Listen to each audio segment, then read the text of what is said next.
Go Pizza presents STP. The Steve Dangle Podcast with your hosts, Steve Dangle and Adam Wilde.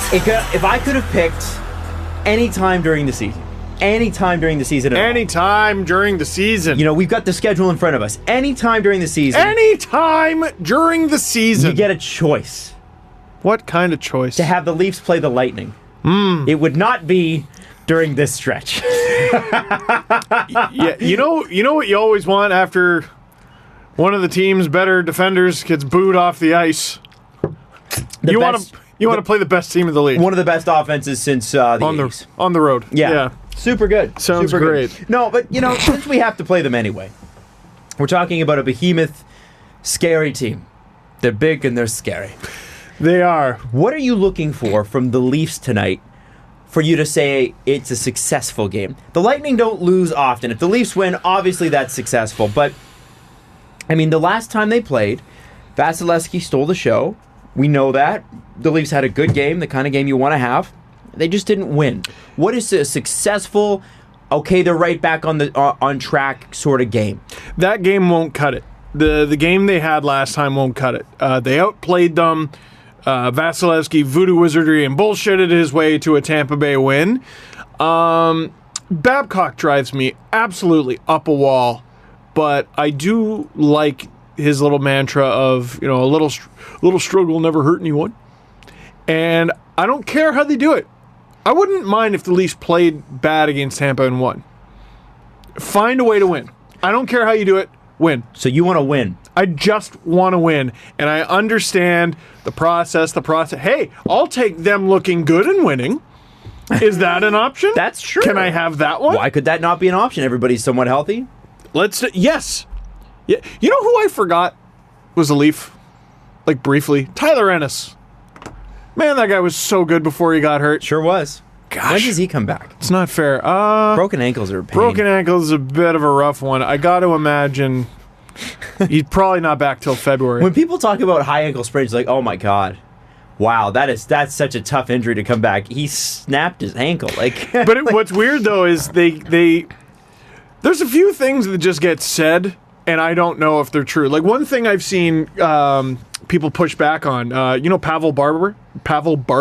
Screwed up his name. Yeah. I saw on Instagram the other day he was saying basically rollerblading, like in the summer, is really good for your skating.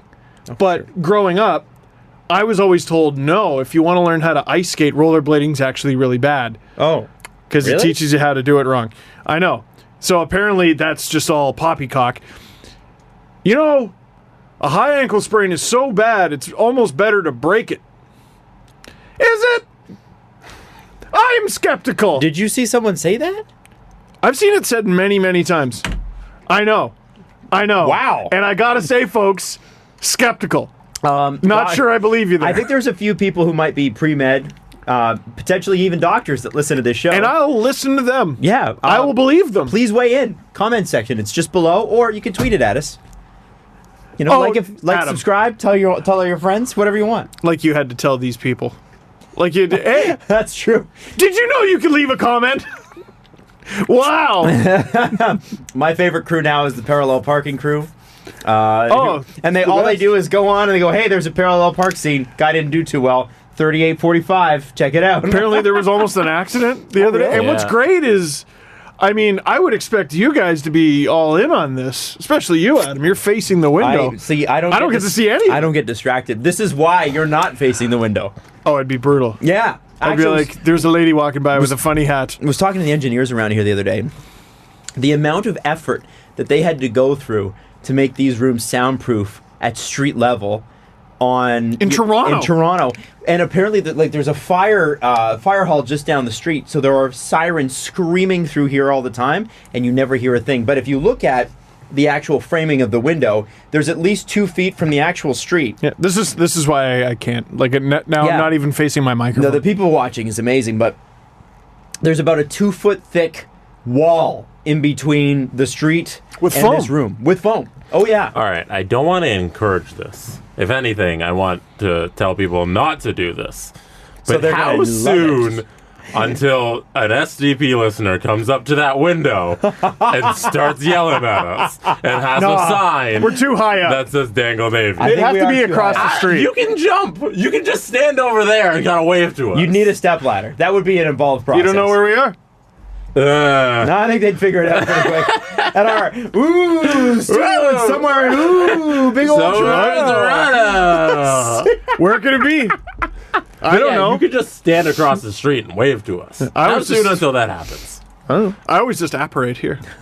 I don't do directions. I don't do street signs and other muggle things. You know, I got to tell you, Steve got his Hufflepuff mouse pad the other day. Hell yeah, Steve I did. is going through the stage that we all went through at 12 with Harry Potter. He's I'm on my third read through Chamber of Secrets. Are you really?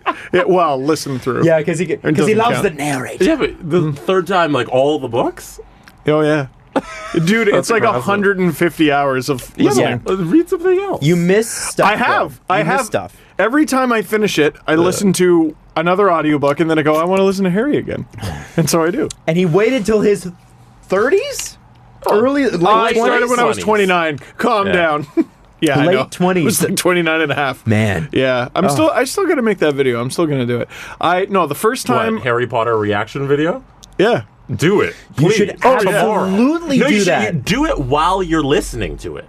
Then you Chapter know. by chapter. I'm currently listening. Yeah, So so take notes, film section of the video, and do it now. I might do it on bye week. Yo. Only problem is I'm recording the I got audiobook it. bye week. I got it. Summertime. You go No, through I'm not each- waiting till the You go summertime. through each book chapter by chapter and you react to it. I'm telling you. It's like- chapter is aggressive. No, but the chapters that's are like long. Chapters are long. that's like 100 videos Yeah. because it's every book. Yeah, but that's another. The Okay, views now we're you get. talking another YouTube channel. Yeah, No. He needs to just do a reaction Adam. to every book. I'm not throwing 100 Harry Potter Yeah. videos on my hockey YouTube channel. Then it's no longer. Some hockey. people- Why the fuck not? There are some people who might be from Pittsburgh who would absolutely adore that. I think a lot of my subscribers would not have the patience Yeah. for that shit. Especially if your channel is Leaf reaction videos. Why Okay, you can't throw 100. That's more than Leafs videos in a season. So Yeah. So What are Steve you Dangle, talking HPFR. Yeah, hey, HPFR. How many? There's 7 books or 8. 7. So do 7 videos. No. Too long.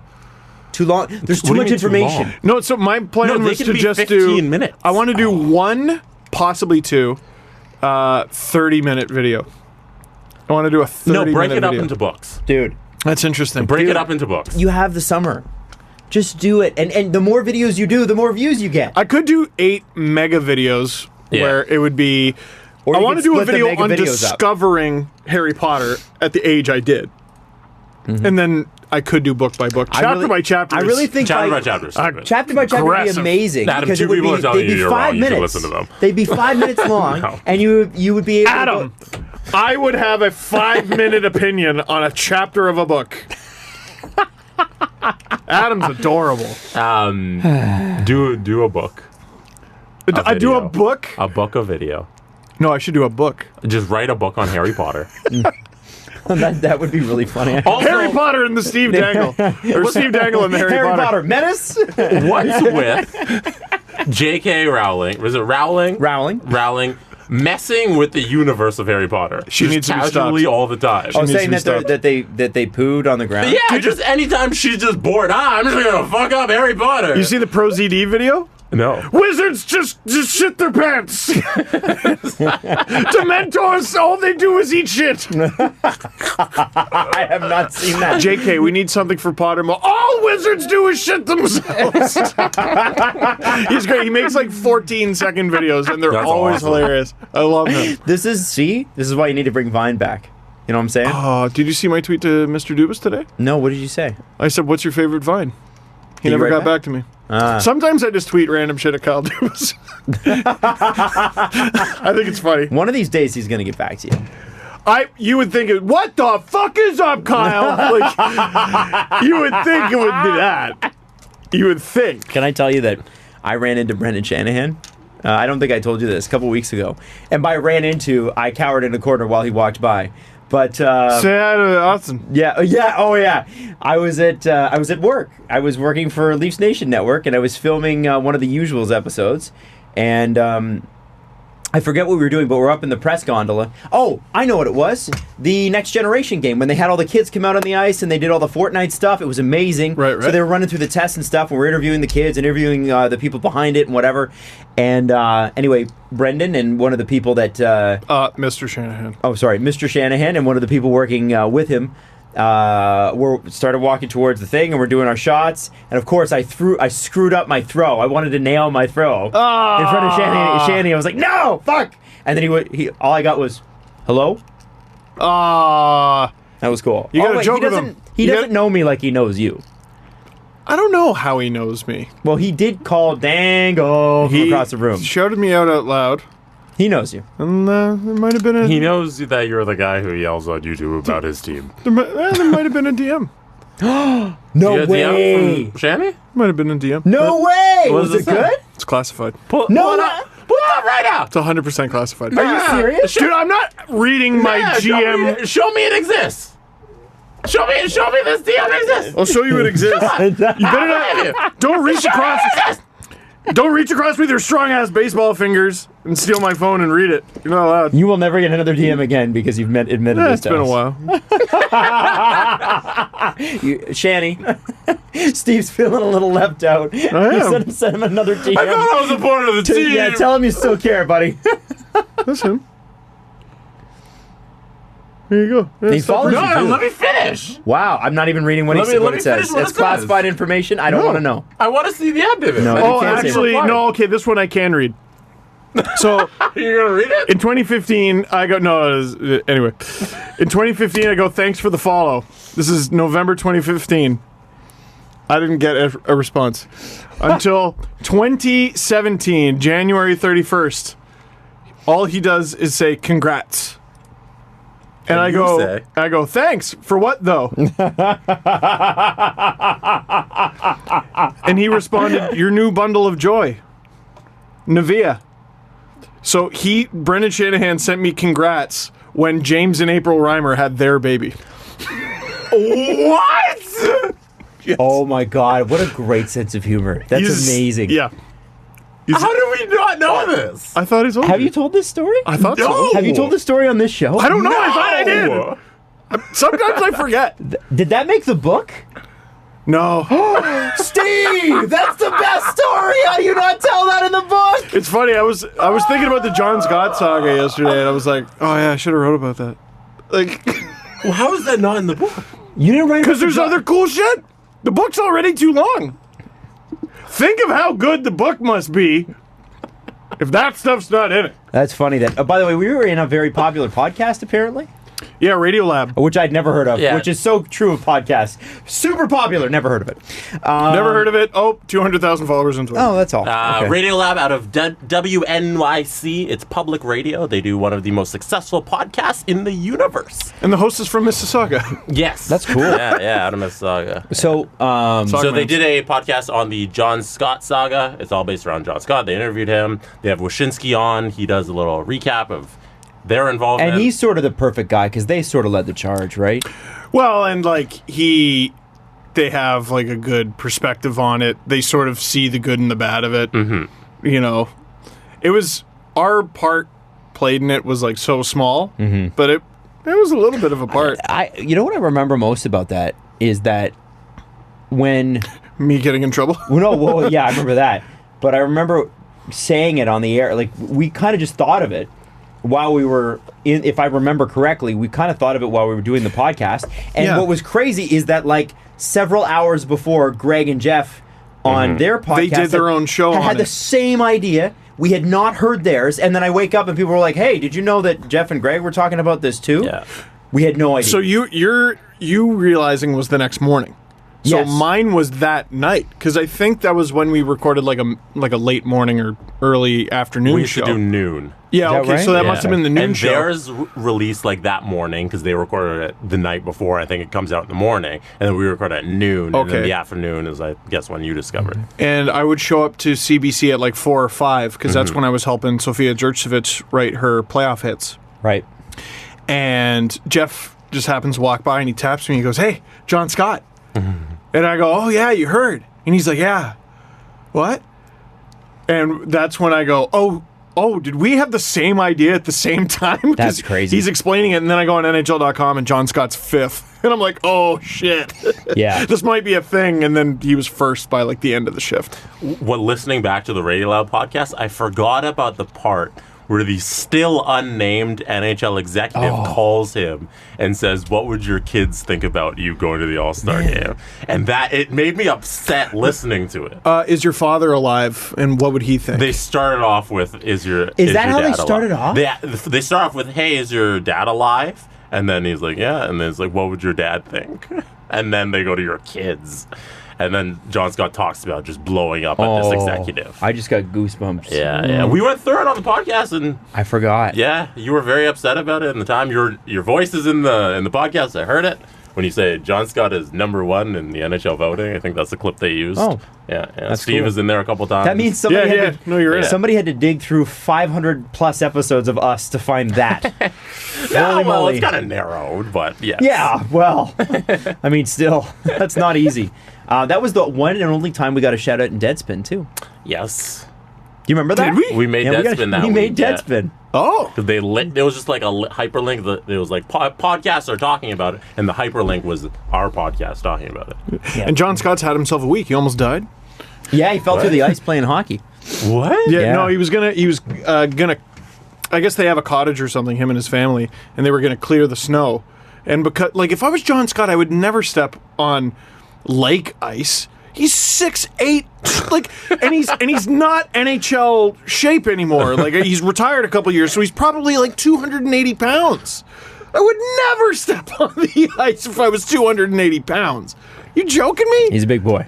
Like, he could never drown. He'd touch the bottom.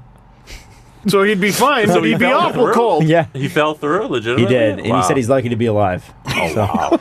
Crazy stuff. I didn't get into. I only saw the headline and like the byline, but apparently it could have been. Well, anytime that happens, it's pretty serious. Yeah, So. it was right along the at the dock. So I don't know. It was, I guess the top layer was sort of slushy, and yeah, he fell right through. So apparently, when that happens, what you're supposed to do if nobody's around, Is not go. Oh fuck! Oh fuck! Oh fuck! Oh, yeah, fuck. definitely don't do that. You're supposed to calm down, and then what you're supposed to do is put your arms up on the ice, and then kick your feet so your legs come back up, Like so you're sort swim. of flat. And then Kinda. you sort of seal, like what seals do. And then you just sort of flop yourself onto the ice. That's apparently the best way. It's not foolproof, but apparently the best way to do it, rather than trying to like lift yourself up and whatever. Steve So, Dangle podcast, crazy. saving lives. I'd be so scared of just going, like, falling down and then not being able to find the hole to get back Oh, in. man. That part There are freaks me out. stories about that, Yeah. man. You know what? You want to know real fear is when your dog is out on the ice and they fall through. Has this happened? Oh, yeah. Oh, Yeah, we had a shit. dog. It wasn't our dog, but we were looking after it, which is even worse, right? That's what. Yes. Yeah, and of course it's a lab. So labs are like, we have no fear. We like to jump in everything and smell everything and roll in everything. And they're built like a brick shit house. Yeah. The gigantic walking sausage. And this dog fell through, and this is a big lab. And the crazy part was that it was so fast about its reaction that it popped back out again. So we were like, it was like, huh! Oh, thank God. Because it's so much power in its legs, it just popped itself like that. Yeah, that was not a fun day. Jesus. And do you think the dog cared at all? Nope. Not at all. Didn't even notice. No fear. You'd almost call it a true Canadian.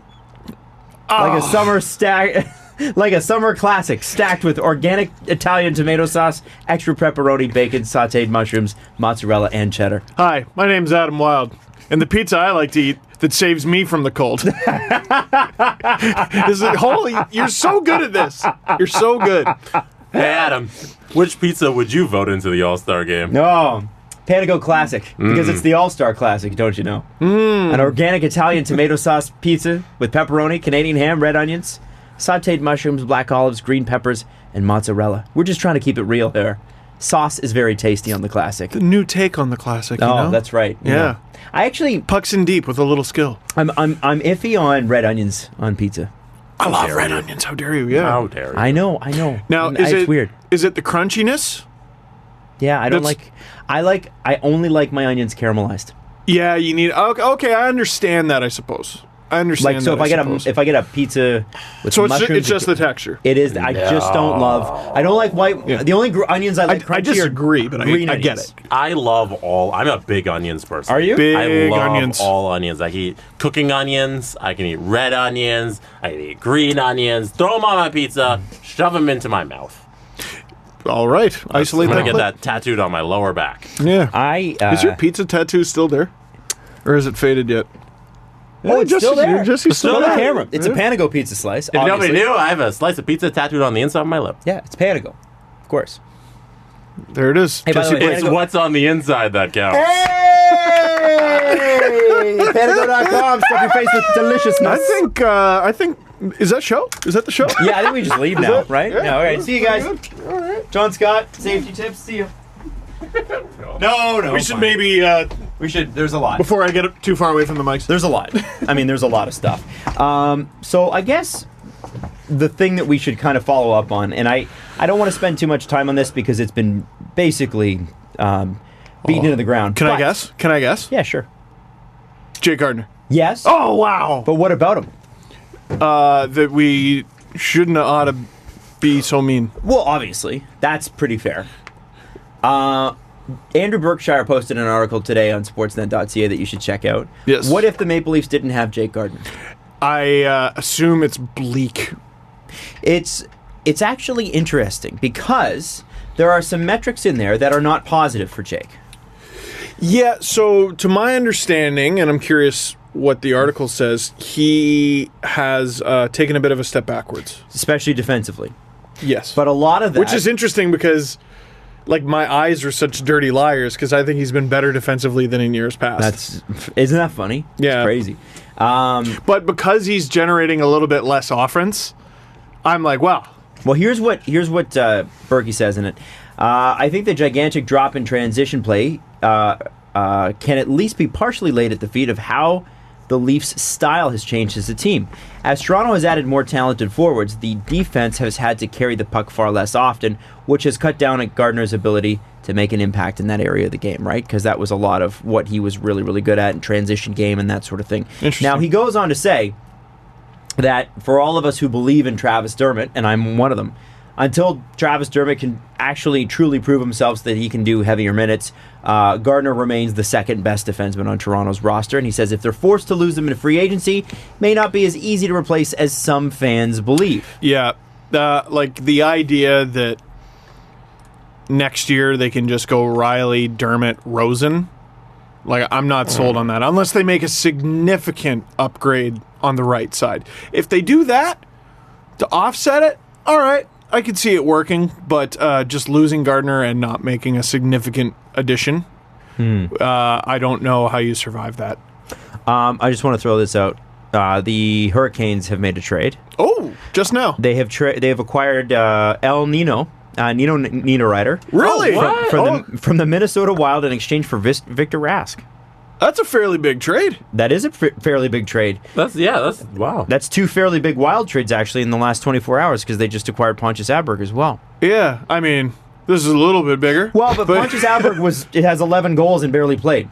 There's got to be something there, eh? We'll get into that. Something to the... Oh, okay, yeah, we'll do it later. We'll do it later. Well, Nino Niederreiter, he's only 26. I know, and he's pinged around a bit. Feels like he's been around forever. Yeah. That happens sometimes with guys who... Like, Nino Niederreiter's a fine player. Sure. But 9 goals, 14 assists in 46 games, by the way. yeah, it's all right. Not bad.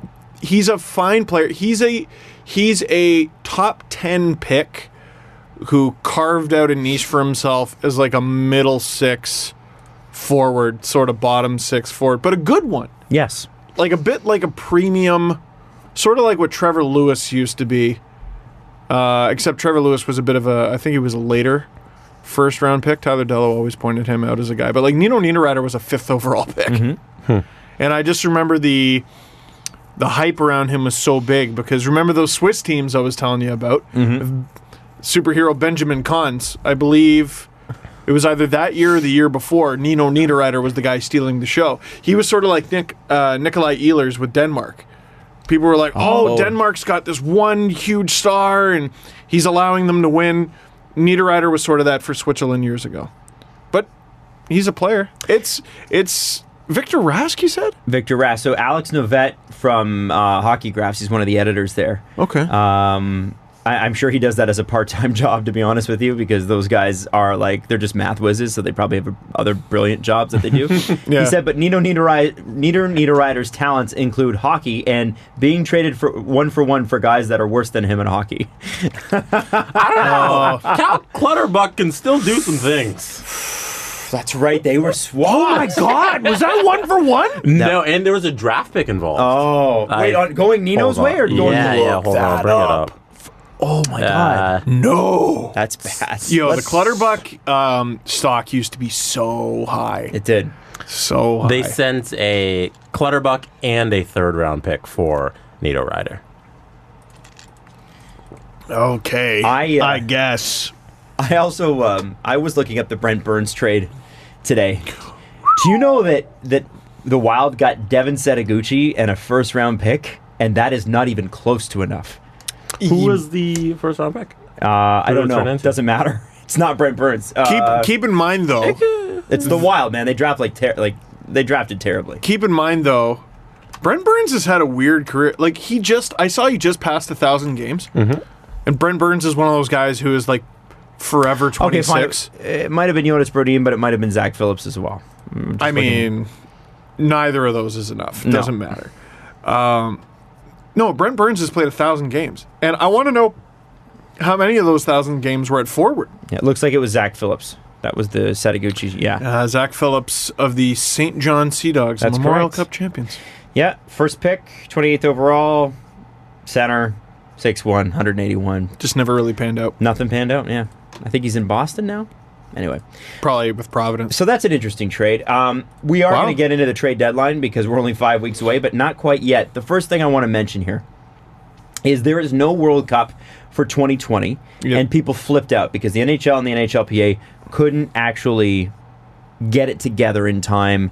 And I guess what it came down to was the NHL is totally cool with no work stoppage. They're happy with the status quo. The NHLPA has not revealed their intentions, and this all goes back to triggering a clause in the deal, in the collective bargaining agreement, that would end it early. There's an early end to that. And September 2020 exactly, is the date when the ends. World Cup would be. Yeah. So they're like, we don't want the work stoppage to happen right in the middle of our World Cup. So since you won't commit to this, let's just not do it. But apparently, according to Pierre LeBrun from today, he said the talks are very positive.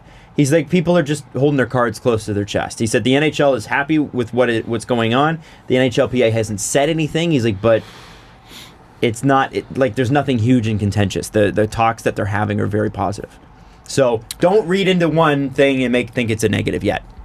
Well, forgive me for being a little skeptical. I think the people who are a little gun shy about NHL work stoppages, people who are afraid of that thing that's happened thrice, I'm with you.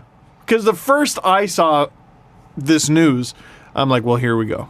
Everything I heard leading up to it was that it was positive. Now, and the World Cup is canceled, and that thing that I railed against is not a thing anymore, and I'm like, shit. Now I have a mortgage. Knowing Steve. Knowing Steve. Have you met Steve? We're here with Dr. Adam. Jesse, you know Steve. You've heard of Steve? Dangle? You met Steve. The Brendan Dangle Shanahan one. DM'd him once. Ah, that, yeah, you I know know that's that, Steve. Do you think that Steve would handle news like that well? No, Steve! He may take that to the worst possible extreme, right? Maybe a little. It's so funny. You know what's so funny about that is that it's not as though we wouldn't find stuff to talk about in this podcast. No. We'd be fine. Yeah. We'd find things. I feel like, do you think I handle everything the way the way Homer handles the news that Marge is pregnant? He pulls out his hair and runs out of the room. That's me with just general NHL news. But Dude. Adam, so you're on the side of you don't think there's going to be a lockout. I don't know what the issue would have to be. I don't either, but I'm still scared. Last time it was revenue sharing and I mean, the one thing the players are pissed about is escrow, and I get it. Imagine 15% of your paycheck after you've already paid taxes goes to just nowhere. and you never see it again. Just the general maintenance. Yeah. Nick Kiprios came on this show and in depth explained what escrow is. I don't know what escrow is. I don't I do understand. know that it sucks. I don't understand it, and I feel like you ever just decide you're okay with not knowing something? Oh yeah. Yeah, I don't care. By the way, I don't think I'm gonna care. I don't care. this is a total sidetrack, but I'm looking at all the graphs about. Oh, my God, the Wild, the freaking worst sometimes. Victor Rask has all negatives in defensive expected goals, defensive Corsi, offensive Corsi, offensive expected goals, and Nino Niederreiter is positive in literally every category. Hey, there you go. Like, it's just, yeah, I don't get it. That's good. So, like, Niederreiter, you might look at that trade and go, Carolina needs goals, and Niederreiter provides that. How exactly? No, what they need is more Corsi. Corsi. Because they do have really good They're Corsi. second. Yeah. They're the second best possession team in the NHL, and the only one of the top 12 possession teams to not be in a playoff spot. Right. But Niederreiter improves their strength, and he sounds to me like the sort of player who could potentially make his teammates better. Mm-hmm. Fewer goals against. That'd be ideal. And he scored 25 goals once. Yeah. He's done that. So this could be big for Carolina. I remember when we had Steve Simmons on the podcast years ago. And 2013, I think. And Wow. he said, I remember at the time Colorado was just on a tear, but everybody was like, well, it's going to crash. It did eventually. But he was like, see, Colorado's the reason you can't trust Corsi. And what was interesting about that is every other team that had a high Corsi was in the playoffs. Except for, there's like one team who had high Corsi that wasn't in the playoffs or something like that. And everyone he's like, went, that's why you can't. And Colorado was another team, no terrible Corsi in the playoffs. He's like, that's why you can't trust advanced stats. And we're like, but there's like 11 other teams that are really good. And we changed his mind. Did we? No. I was like, what? Steve Simmons, no. I missed that one. No, we did not change Steve Simmons' mind on the subject.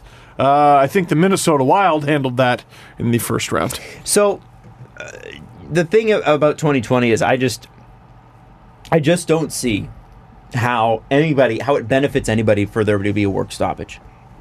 I mean, No. the revenue's at 50-50, right? Like, that's the major thing. They got their salary cap. The salary cap is going up. They've got more money coming in, so the salary cap's going to actually go up a lot faster. And then I think there are some TV deals that have got to be coming up in the early 2020s. They have a new franchise coming in. That's That's their first year. They I have just a new don't see- franchise who just started. Yeah. Why, for the players and for the owners, it just doesn't make sense right now. This is what drives me nuts about these conversations is every lockout, I'm like, you're stupid and everyone's stupid and why are they doing this? They're ruining the league. But it's hard to argue that they don't seem better for it right now. Well, I mean, the league is far better in health financially, that's for sure. But like there was a lockout, so now there won't be another lockout. Like how many times are we going to fall for that one? You know, I'm not saying there won't be. I just don't think this time. I'll be optimistic when you put pen to paper. Till then, screw you. I don't Do you trust think- you. Steve lives in a world that is the same color as it is outside. Yeah. Gray and unhappy and cold. Do the Olympics happen in 2022? Yeah. Yeah, I think so. So what do we make of all of the talk of last year when they said the Olympics weren't a priority because are. they won't? The Olympics wouldn't make the NHL a priority, so the NHL won't make the Olympics a priority, so we're not going, and they didn't go. But all of a sudden, ooh, it's in China, we gotta go. Because China is a market the NHL needs. They may not need the Olympics, they do need China. It was all of last year not complete bullshit then. That don't and say anything. You're going to get a lot of guys like Ovechkin, Stamkos, Crosby, just to name a few, maybe Erik Karlsson, who, kind of look in the mirror and they're like, oh, it's a lot more gray than there used to be, and they want one last one, or in Stamkos' case, one. That guy's never been to the Olympics. Is he even going to make the team? I don't know. By then? That's an interesting conversation. By a couple then? years from now. Oh, that's a tough one. He might get like the St. Louis treatment, Yeah. which Give is him the one. height of irony. It's Do you guys mind if I run to the bathroom? Because I have to go to the bathroom. no. Why do you got to run to the bathroom, Because I Adam? have to go to the bathroom. Oh, okay. I'll be right back. Did you Just chug stretch some for me. coffee? Yeah, I did. I drank 3 Gatorades before I came in here, so I have to go to the bathroom. Did you really? I did. I was okay. Full disclosure. You're not on the mic. Full disclosure, I woke up this morning at 4 for work. And you know when you haven't drank enough water the day before and you're basically hungover, even though you didn't drink? Yeah. That was me literally all day. So I was like, after I got out of the gym, I'm like, the Gatorade was on the special, 3 for $5. And I just chugged 3 purple Gatorades. Speaking of which, can you fill that like on your way out of the bathroom, ideally? No problem. I can probably fill it on the way in. Nah, please no. Yeah, thanks, man. While you are gone, Steve and I will fill out the 2022 Olympic roster. Oh, do it. Oh, yeah. Starting with the third line. What? Don't laugh. You're not part of the show right now. Okay. Yeah, would Stamkos make it? I don't know. When was the last time they had the Olympics? In 2014? 14, the Sochi team. We'll run through those. So the forwards, Crosby, Jeff Carter, Rick Nash. Well, okay, so Bergeron. right off the bat, 1 out of 3 make it. Yeah, Crosby so is we the have only Crosby. lock there. St. Louis, Corey Perry, Jamie Benn, John Tavares. Okay, no. Here, go through a time line You by wanna- line, or I guess 3 at a time. 3 at a time? So what was that? Corey Perry. Corey Perry, Jamie Benn, John Tavares. No, and there's Oh, I missed St. Louis. yeah. Okay, so St. Louis is retired. Yeah. Corey Perry will not make it. No. Jamie Benn is a maybe Ben. 89. So how old will he be in 2022? Old. How old will I be? He'll be a year younger than that. Don't make me do math. 33. 33-year-old Jamie Benn versus Mitch Marner. Ooh. Prime Mitch Marner? Okay, I'm thinking so- Marner. I think Tavares probably still makes it. Is that bias? It's probably biased Yeah, for sure. 'cause he's But he's also your like John playing Tavares. really well. Who's playing Sure. better right now, Jamie Benn or John Tavares? John Tavares easily, but Jamie Benn is also a very good player. He is a very good player. The problem is he's a winger, and Canada doesn't give a shit, and they Yes. just invite 12 centers. So maybe my Mitch Marner theory is incorrect. Then we got Duchesne, Ooh, interesting. Okay, Patrick Sharp. Patrick Sharp was on the... what? All right, No. but that's not even the most shocking name on that list. Keep Patrick going. Marleau. He will not be playing. Chris Kunitz. Chris Kunitz. Ryan Getzlaff. No, I don't think he makes it. Jonathan Taves. And those are Nope. all the forwards. Nope. Wow, there's so many staples of the Hockey Canada program Yeah. won't be part of the. How many guys make it? Like 4? From the Sochi team? forwards? Forwards, we're going Crosby, Yeah. Bergeron. Oh yeah, Bergeron for sure. He's an 85, though. Ooh. He'd be third. Bergeron's not on the team. How old? 37. They have some oldies. I don't think a 37-year-old Patrice Bergeron is making Team Canada.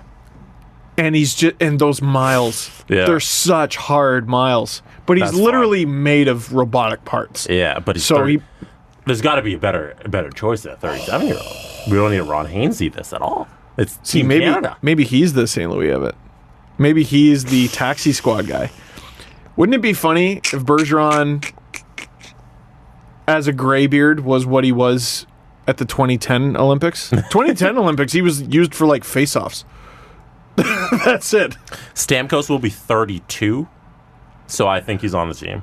I think he's there. Tail end of his prime. I don't think you could run through enough forwards. So who else we got? We got Crosby, Stamkos, So this is guys who made it last time. the Surely Marner makes it. Taves.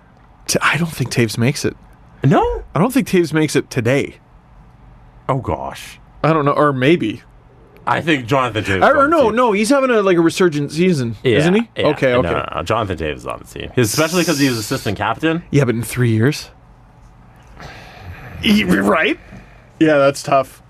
And McDavid is on the team. He's 30. Certainly. He's only going to be 34. I think that's okay. Let's make an McDavid, yeah. yeah. Let's make an off wanna- the top of our head team Roster. because it probably won't include a lot of the Sochi guys. McDavid. Okay, McDavid Crosby. certainly, Crosby, Marner, Taylor Hall's reigning MVP and he's Canadian. Taylor Hall. Surely he's on there. Throw Taves in there. Putting him on. Who? Jonathan Taves. Oh. Yeah. I thought you said Gauthier. I'm like, if you want. He was a World Junior. He's worn the Team Canada jersey before.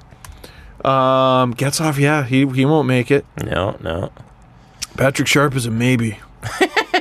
No. McKinnon. Oh my God! Yeah, McKinnon's Nathan on the team. McKinnon. I'll write down Stamkos.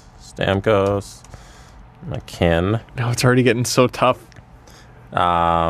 Sagan, Ben. Any of the two? You would think both of them, because they like their little combos. All right, Sagan, Ben. Oh, Marchand and Bergeron. No, I'm telling you, Bergeron's be too old. He's 37. He's not on the team. Marchand, all right. Oh. That's Well, 1, 2, 3, pencil 4, Bergeron 5, in. 6, 7, Put a 8, star. 9. We already have 9 forwards.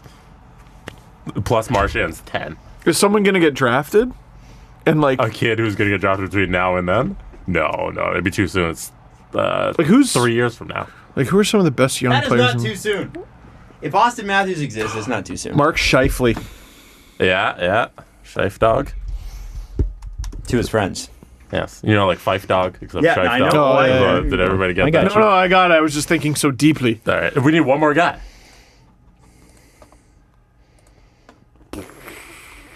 Sean Monahan is Canadian.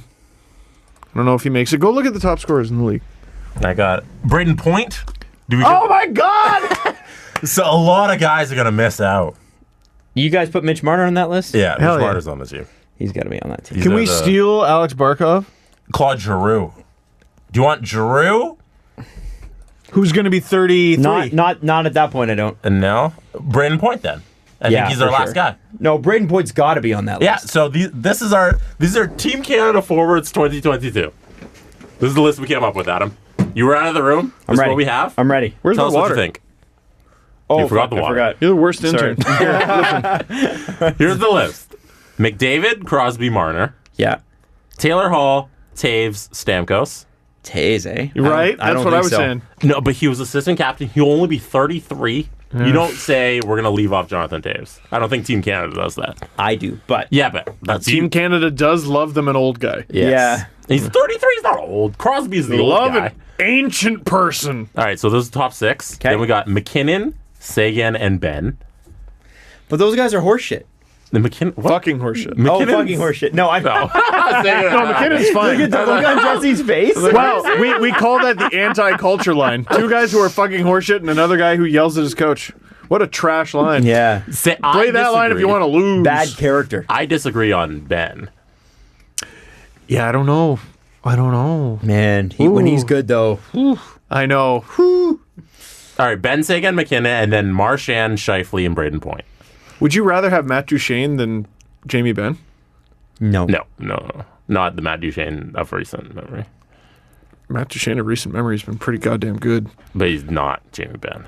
Is Matt Duchene good on a bad team or good on a good team?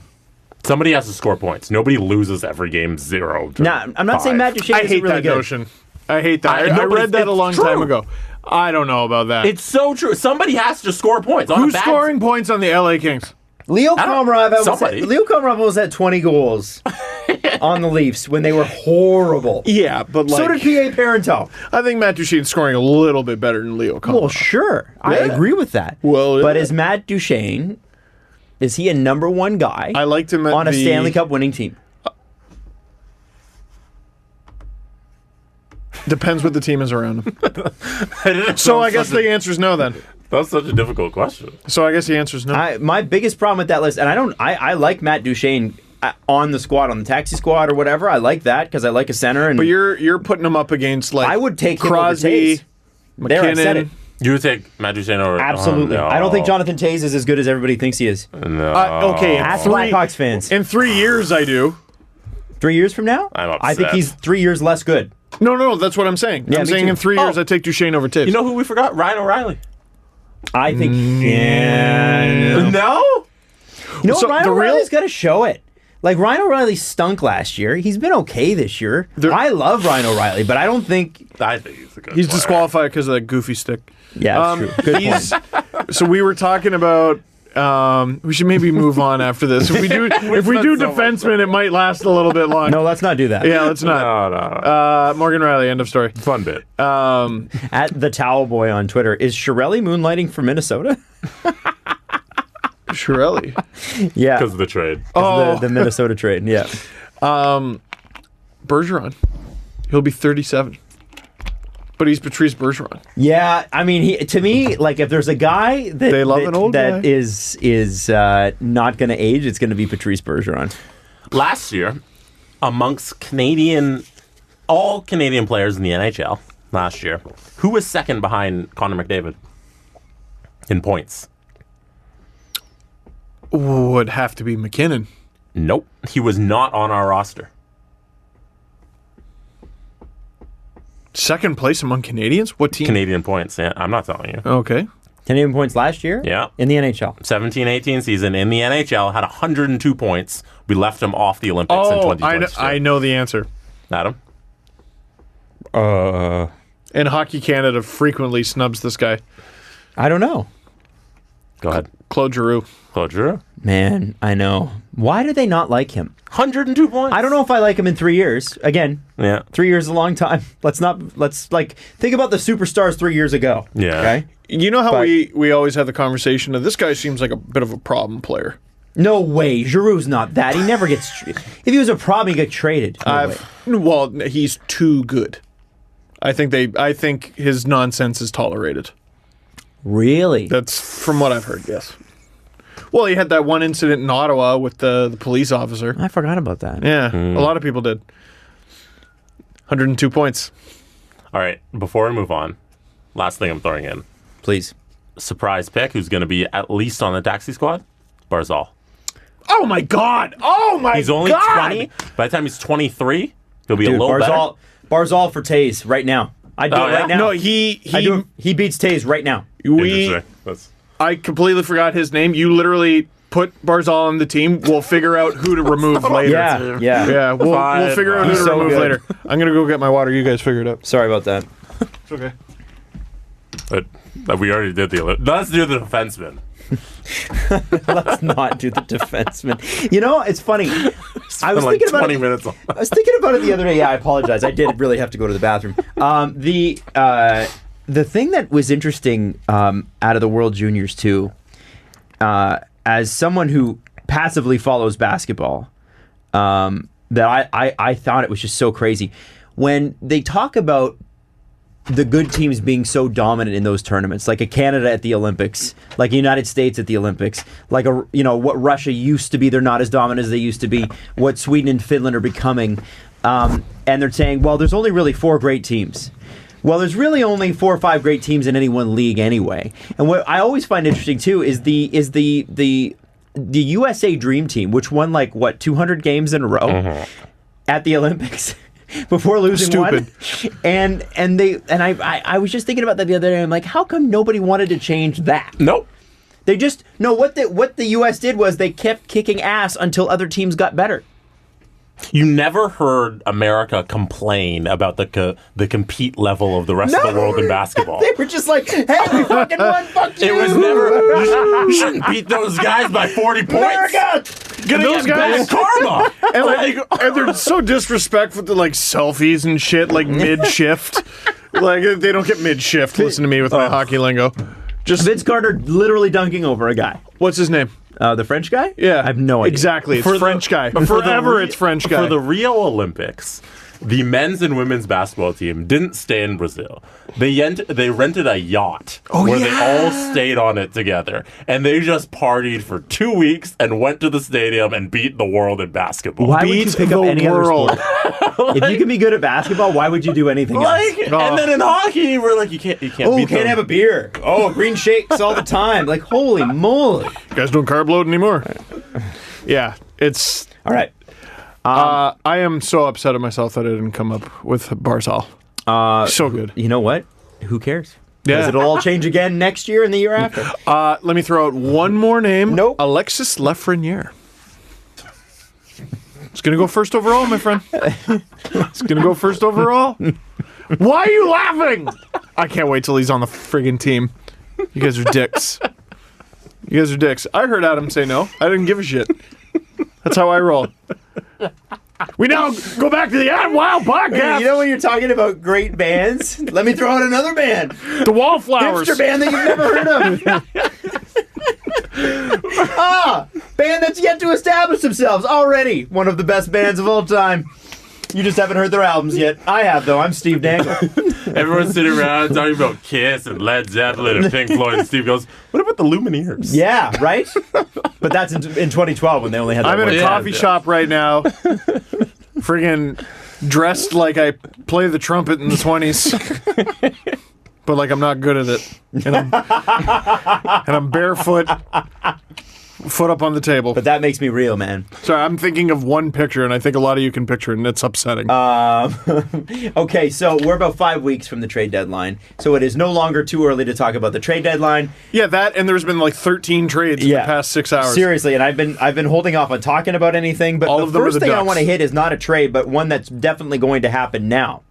And this is interesting because I find it fascinating that the role that agents are now playing in the NHL.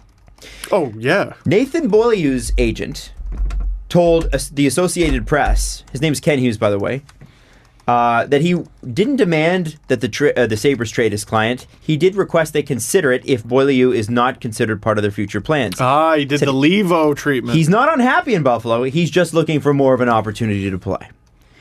So when it gets to that point, already you kind of think, oh boy, that you got to think something's going to happen there. My question is, for Buffalo, what's the impetus for them? I don't know that they could get much for him, but it also kind of removes a problem player from the dressing room too. Well, And he's not a problem. He may not be a problem personally, but if he doesn't want to be there, this to me sounds like an agent just sticking up for his client. He won't be moved. I think the Levo thing is actually a good example, because if you're a good soldier for them, they will eventually do right by you. And it's like you said, they're not going to get much for him. no. So you might as well keep him. You're aiming to make the playoffs. Don't you want more than 60? Well, you would think. Probably a good idea. What if someone gets hurt? Yeah. You're probably going to want this guy. If someone does get hurt, you're going to end up paying like a third-round pick for a guy just like Nathan Beaulieu anyway. Yep. Just hold on to him. Unless you like really fall out of playoff contention, then obviously trade him. But if I think they should just hold on to him and then maybe in the offseason look at moving him. Because what happened with the Leafs is Levo goes, no. I don't want to go anywhere. And then he obviously eventually moved. Right. Is he a UFA? Yes. No, is he a UFA? I will have to. I have to check that out. Jesse, do you mind looking that one up? I don't know. Sure. I just find it interesting with what, and I follow him on Twitter, and for whatever reason, his name escapes me. He was the guy that wrote Free Jake Gardner. Alan Walsh. Oh, no. Was that Alan Walsh? No? Was that someone else? But Alan Walsh is another guy who tweets a lot about his clients. He's Swedish, I think. I can't remember. Yeah, Okay. I know. Who what am you I mean. looking up for the Nathan Beaulieu. Oh, okay, sorry. On Cap Friendly. So, you look at something like that, I'm like, this is creeping in. I mean, you've seen that especially in baseball with like guys like Scott Boras, right? You know what he's all about. He's the big flashy agent, going to get the big top dollar for his clients or whatever. But in the NHL, you really haven't seen it. And isn't it interesting that it's never the top tier players that the agents are talking about? In the NHL, it's always the guys that are kind of nibbling at the edge to get into the lineup. Michael Frolik. Yeah. His contract expires this year. He will be an RFA, making $2.4 million right now. Yeah, I don't see why Buffalo needs to trade him if they're going for the playoffs. No, and you're not going to get much for a $2.4 million player who can't crack your roster every And night. an RFA. Yeah. I mean, I suppose that's why they threw the request out there, because he's an RFA. Right. Right? So he's not... I mean, unless Buffalo just doesn't qualify him, which at this rate I don't think they will. So he'll probably end up as a UFA anyway. The Anaheim Ducks have made 3 trades in the last 24 hours at this point, but they seem to be like one right after another. So I'm going to start with the first one. Michael Del Zotto acquired from Vancouver in exchange for Luke Shen and a 2019 7th-round pick. Luke Shen, 2020. it was changed. That's right. Yes. It was a 2020 7th-round pick. I looked this up last night. The Ducks hate their 7th round picks. They hate them. So they've traded their 2020 in this trade. They've traded their 2019 to the Blackhawks in a previous trade. And the Leafs, I believe, got their 2018 for what? Freddie Anderson? Jonas Enroth. Jonas Enroth. Whoa. Leafs actually got a pick for Jonas Enroth. The Ducks also reacquired Derek Grant for Joseph Blandisi. Okay. Well, we'll talk about that one. Okay. And Anaheim also acquired Justin Kloos, who has been playing in the AHL. He played for the Iowa Wild. He's 25. 30 points in 34 games, but never has sort of... Those are good numbers, but he's 25. Yeah, he's played one game in the NHL for Pontus Aberg. So I'm really surprised. Is Pontus Aberg a problem? He might be a pain in the ass. I think he also makes, I want to say he makes like $2 million or something like that. He sure was good in that run in 2016 now, was it? For Nashville in the playoffs, finals? I liked him. I thought he was going to be a big deal. And when Edmonton got him, I was like, that's a great move. I want to say... He makes $650,000. Oh, so not. Aberg? Yes. Oh. Okay. Yes. Okay, I was totally wrong. He also was second on the Ducks in scoring with 9 goals and still couldn't get into the lineup. Oh my God! Now, who is it? Now that might just be Randy. I don't trust the last 2 teams he's been on. They're 2 of the worst teams. He supposedly he's just. You know what? He's a guy. I wonder if Carolina should maybe look at. I mean, he's probably in Minnesota to stay now. I would hope for his sake. But he's got great finish, but his underlying numbers suck. So they have great underlying numbers. They just have no finish. Right. Steve, he's Swedish. Oh, heavens, Jesse. Someone tweeted me, I think it was Michael Fenton. Is it Michael Fenton or Paul Fenton? I can never remember. Paul, I think. Who's the GM of Minnesota now. When he was with Nashville, he was with Nashville when they drafted him. So now he's in Minnesota. What are your thoughts on Derek Grant? My thoughts are less with Derek Grant and more with Joseph Blandisi. And I'm so frustrated by that trade as an Eastern Conference, or as a fan of an Eastern Conference team, because the second I saw that trade, I'm like, oh my God, that is exactly the kind of player who would not have success somewhere and then go to the Penguins and be a consistent 30, 40-point guy for them. Be like a Brian Rust? Oh, and he's so annoying. He's such an annoying player. A lot of people in Toronto hate this player because he had a few really feisty games against the Leafs. He has a bunch of NHL experience. And when the Marlies had a second-round series against the Albany Devils in 2016, that was the Nylander and Hyman year. Oh, this prick. Oh, this bastard of a player. I could really, and I say that with nothing but compliments in my heart. I could see Joseph Blandisi being a smash hit for the Pittsburgh Penguins, and it drives me nuts. I don't know much about Derek Grant, to be honest. Michael Del Zotto. I don't. What are they doing with that trade? I guess. Well, they're the ones who gave up the pick, right? Yeah, and the one thing that gets me is that don't they have a really strong defensive core? That's their strength. When healthy, this is the thing. They're doing all kinds of random deck chair shuffling. And I think it's pretty clear why the team hasn't done all that well. Injuries in the coach? Yeah. I mean, at very least, injuries. Were we not talking about Ryan Kessler not even being able to walk in July? Or at least Elliot Friedman talked about that. And then, now he's out. I wonder if he's played his last game. He's out because he hit someone, barely. And he limped off the ice. Which, that was there. That was coming? What I mean? Yeah, of course. Well, he probably should have taken the season off. Yeah. I throw out my back putting on my dog's harness, which means I threw out my back previous to that. Right. I just felt it when I did that. I wonder, it's a shame with Ryan Kessler because the style that he played, it eats your body alive. It just does. Like Dave Bolland. People, I don't Dave Bolland's way less good than Ryan Kessler was. Similar player though. Sure. Right? And I just don't like the way that we remember Bolland. The contract he signed at the end of his career was atrocious. It was terrible. Thank you, Florida. Yes, thank you. Oh my God, so much. And now Phoenix. Phoenix Star. Arizona.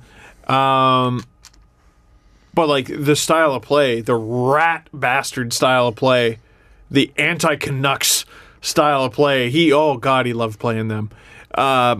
There's a shelf life on it. Sort of like Lucic a little bit. Noted 2 goals in 1 game scorer, Milan Lucic. Well, is this the time that he turns it around? Like Zach Hyman is a guy where like there's no way that style's going to age well. But for while he plays, he's a rock star. Yeah. Right? You need him to do the dirty work. And he's moved back to Matthews' line with Nylander. Which I love. I love that too. I mean, you're probably going to hear this after the game, but in theory, I love it. I like the idea too of what they did with Andreas Janssen with Tavares and Marner, because I think that line works. Well, it works, and we know that it works already because Hyman was injured. But what I also like about it is and with no disrespect to Zach Hyman, the level of skill that Andreas Janssen has allows them to spread that line a little bit out. It's a little bit more premium. We know that line works, and I think what Babcock got, and it's to no fault of Zach Hyman's, I should say, with the Colorado game, is a clear indicator. It's just not good enough. I know it's only 1 game, but just not good enough, so you might as well try to switch it up. Austin has been snake bitten. Willie's been snake bitten for longer. Put them in their happy place together. Well, they're not that great defensively together. All right, throw them with the third guy. I mean, because Janssen, Tavares, and Marner had a great thing going, and then Hyman came back, and that's Hyman's job. Yeah. Right? That was his job. But after, the little slump they've been on, this is the right move. I really like it. It's interesting to me, too, that this lineup, that they finally have it all together, it has not looked together. Which line? No, the whole lineup. They got all the weapons. Yeah, all the weapons are there. Except for Annis. But we have not seen a game where they're all in it. The beginning of the season, everybody said, wait till Nylander comes. And now that Nylander's there and everybody's healthy again, because long time we missed Matthews as well, and Matthews wasn't there, and then now it's not clicking. But did we also not call this? It's super disappointing, but did we also not call this? No, but we called this... No, well, you called it specifically to start this way. This was going to be the beginning of the year. I thought it was going to start this way, yeah. Yeah, Tavares will take a little bit to get acclimatized, and Nylander might not be there, and it's going to start off slow. But we didn't expect this in January. But they were on a PDO bender that was going to crash eventually. And Nylander signed right at the point where you're like, this has been going on for way too long and it's going to crash. But it wasn't supposed to be the PDO bender. It was supposed to be this team is just actually good. It's just the offense there's just too many stars down the lineup that they are not even going to be. It's not even going to be a high PDO. It's going to be this is what they are. Yeah, it's still tough to ride that forever. It's never been that way. Have such a high team shooting percentage. It should be high because there's so many offensive weapons. Yeah. Isn't that the argument with the Leafs? It works like that sometimes, not all the time. I mean, I hope it goes back to that. Wouldn't that be great? Every player just shoots 13%. That'd be nice. Yes, I will take that. Yeah. Per Lindholm. But there's so many guys on the team whose averages are up near that number. Yeah, I think it's the perfect storm. And I don't... Perfect storm for everything to go wrong. Yes. Okay. And I think the biggest challenge here will be not letting it get to them. You know what I mean? Not being so frustrated. You know what I can't stand? What I totally empathize with, but cannot stand? Again, Adam? Gatorades, man. What I can't stand is when a player misses an open net and they go, oh, and throw their head up. And I'm like, man, the play's still going.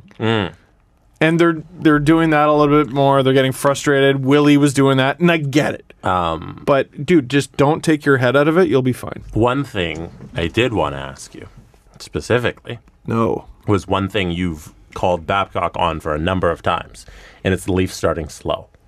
It seems like every game they give up the first 5 minutes of the game. It's always, okay, the other team gets these minutes, and that's it. What's going on there? It's so consistent that I feel like they must be doing it on purpose. Because it's such a weird structure. It's the first 5 minutes are terrible.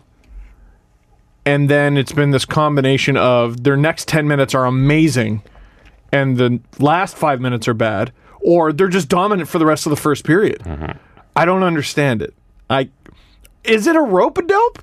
Is there such a thing? Like, okay, I don't know, like, I love watching basketball, but I don't really understand the flow of it. And there's so many times where I'll tune into a game in, like, the third quarter and a team will be losing, and it almost seems like they're losing intentionally. Like, or, like, they're just resting their guys intentionally, and it's understood that even though they have the lead, they're clearly not at the advantage because the other team's going to throw their starters in and just murder everyone. Mm-hmm. So you think the Leafs are doing this? I don't know what to tell you because how does a team so consistently get shit kicked in the first 5 minutes? Adam, I asked Steve how the Leafs managed to every single game start slow for the first 5 mintle and let the other team dominate the first 5 minutes of every single game. They're 5 or 6-1 or 5 or 6-2 at the 5 minute mark of every single game. Yeah. Why? I don't know. Stop it! I mean, I don't think they know. And I think that's... I mean, here's the thing about They should just do what Mitch Marner did that one, the Minnesota game. Just charge and throw bullshit on net, and you might score. What I would like to see, and what's hard here, and we forget this, and if you're in this age bracket, apologies, but there's no way for you to see it any other way.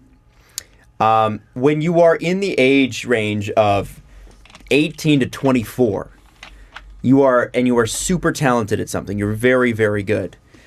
You don't have the benefit of perspective. And when these guys, and I've heard NHL guys talk about this, I look at like a guy like Kyrie Irving in the NBA calling out the young guys on his team after he used to hate it when LeBron did that to him when he was a young guy. Oh my God, I've become my father, they LeBron. Hit 25, 26 years old and they go, I'm entering my prime and I haven't won a championship yet. I want to start winning. Whereas these guys, and I felt this way too, this is a thing, right? Like youth is, as they say, wasted on the young. And I don't believe that, but I do believe that you don't have the benefit of perspective of, here's why that matters. And it's not that they don't try, it's that there's a mindset there that, with a little bit of age and a little bit of feeling mortal, you start to go, oh man, better not waste that 5 minutes. Let's establish this right away and make our life easier later on. And that's the thing. When you're young, you save your homework till Sunday night, till 9 o'clock at night, and you go, oh shit, I'm going to have to stay up till 1 a.m. And then you're exhausted the entire next day because you were staying up till 1 a.m. doing your homework, which we all did time and time and time again. The smart thing would have been to do it a little bit Friday, a little bit Saturday, a little bit Sunday morning, and be done with it. And then you sleep well and you have a great day in class the next day. But you don't do that. And that's what happens with young guys. I did it. No, These guys are 20, 21, and 22. Nylander, Matthews, Marner. Wow. Ah, God. Perspective. And you watch.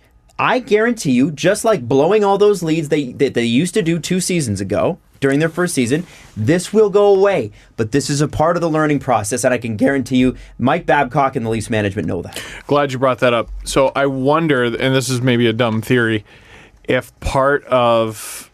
Because, I mean, there's mental stuff to hockey. Yeah, sure. Heading into, I think it was the Minnesota game. Heading into the Minnesota game, they had not lost a game. They were winning after 1. Wow. Or it was after 1 or after 2.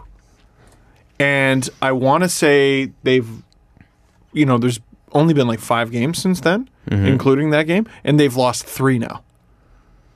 Where they've left the first period or the second period. They were winning 2-0 against Colorado. I watched the highlights the next morning and had forgotten that they had a game where the team got booed off the ice. They were winning 2-0. I'd forgotten. I'd completely forgotten. They tied it at 3. Like, it's so ridiculous to me that the perception of that game got so out of hand, even from me. That's why I'm glad I shot like 2 videos, because I got to sort of take a step back and go, I was maybe a little extra there. But remember I said they didn't have their giant collapse like they did in previous seasons? And they seemed to ride that, and they came out of that ridiculous Chicago game and won. Mm-hmm. If they lost that, I think that would have shaken them a bit. But they won. They won, and they got that memory. And yeah, it was ugly. Who cares? We won. It's fun. Imagine how much more embarrassing it would be if Matthews does the ear thing. Oh, and they don't win. Kane ties it and does the ear thing back, and then the Blackhawks win it in overtime. Yeah, that's... Imagine how much more embarrassing that is. Yeah, people forget that the Matthews point game, they still lost. They still lost. That famous photo of him pointing, it's a goal. They lost that game. It sucks. Some of his most iconic celebrations. They lost. Yeah. Or 4 goals. Yeah. Don't win the Oh game. my God. Don't win the game. But that was the Leafs that season, right? But That was them in a nutshell. They finally get that wipe from their record. No, we coughed that up. And a lot of us, you know what, we're a little bit snake bitten too. I wonder if just they're in their heads right now. Well, this has been a problem for them though. This is not a new thing that we're talking about. The reason we're focusing on it is on the list of things that are terrible that are going wrong. They've knocked a few off. Oh, they're not blowing third period leads anymore. Oh, that's great. Oh, they got a little bit better up the center on the wings. Well, that's great too. Oh, damn. Okay, so they start 10 minutes into the game. Yeah. That has always been the case with this Leafs team, but it's the next on the list to go. Babcock needs to, a little struggle never hurt anyone. He needs to start just emailing people and be like, deactivate their cards for the building. And just fuck with them. Just put shit in the way. I like that. Yeah. I like that. Yeah, I'm going to the store. I'm going to get some bananas, and Babcock just runs in ahead of him and buys all the bananas. You know what they did kind of stop doing? What? The slow line changes. That kind of went away. You're right. Do you remember when they were always... Because they're so bench sloppy. minors. Yes. Yeah, all those little bench minors. They went away with it this year. I don't remember any that kind of stand out egregiously. Be like, hey, Marnie's the hustle of the bench or anything. So that's nice. Yep. Those little things. So yeah, they're working. They're working. They're working. I think we can say as adults that we might have overreacted. You think? I think so. Well, I mean, in the moment, you feel like it's come on, is no one hearing me? I'm a little embarrassed.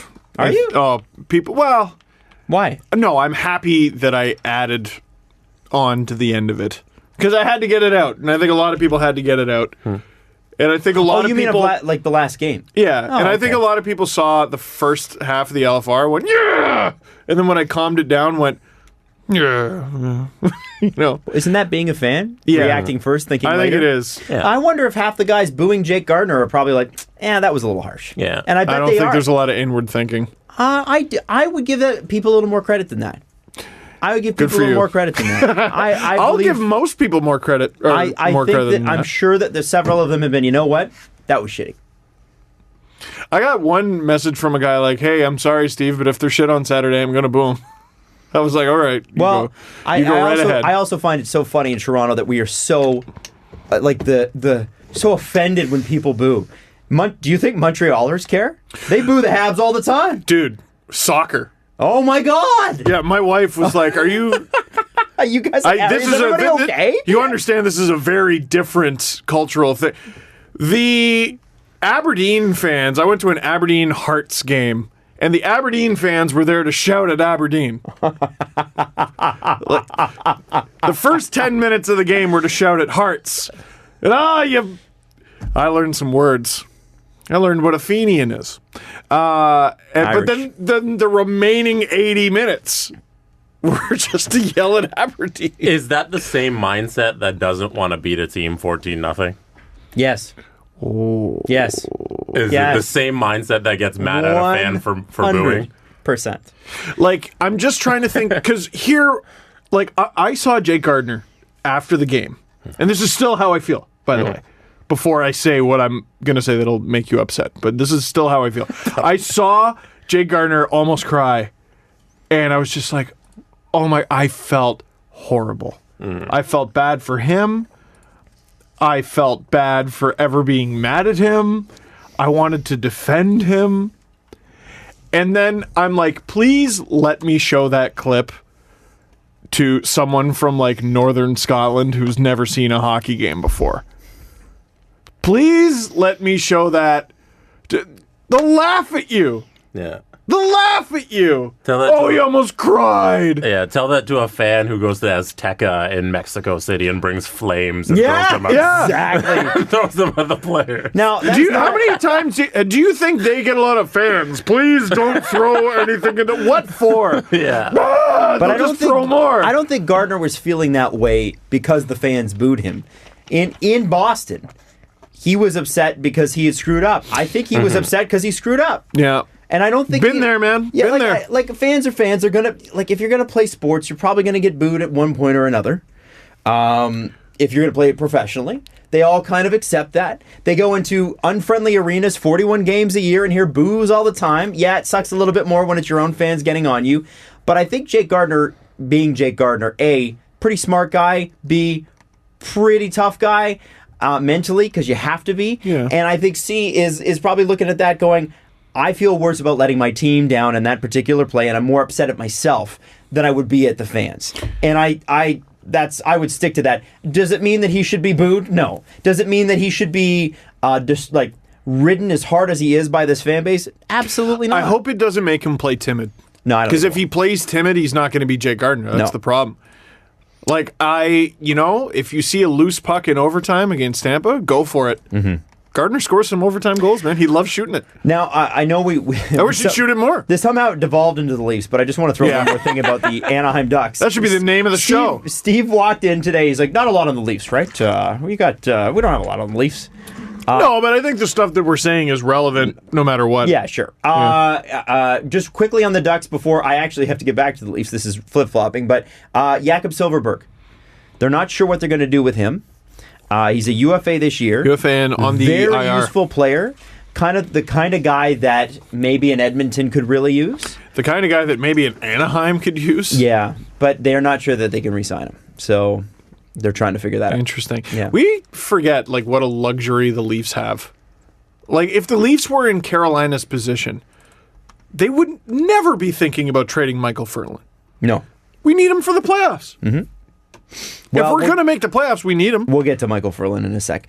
Pierre LeBrun mentioned in one of his notes this week, and I actually have to say, Pierre LeBrun's columns this week have been really, really good. Oh, you would. Bell. He works for The Athletic, man. And Bell. Oh, I guess he does work for Bell. Yeah, oh yeah, I guess. Yeah, but he doesn't. Sorry. He writes for The Athletic. These are the ones in The Athletic. Oh, okay. Oh, then, yeah, they're fine. I'm indifferent.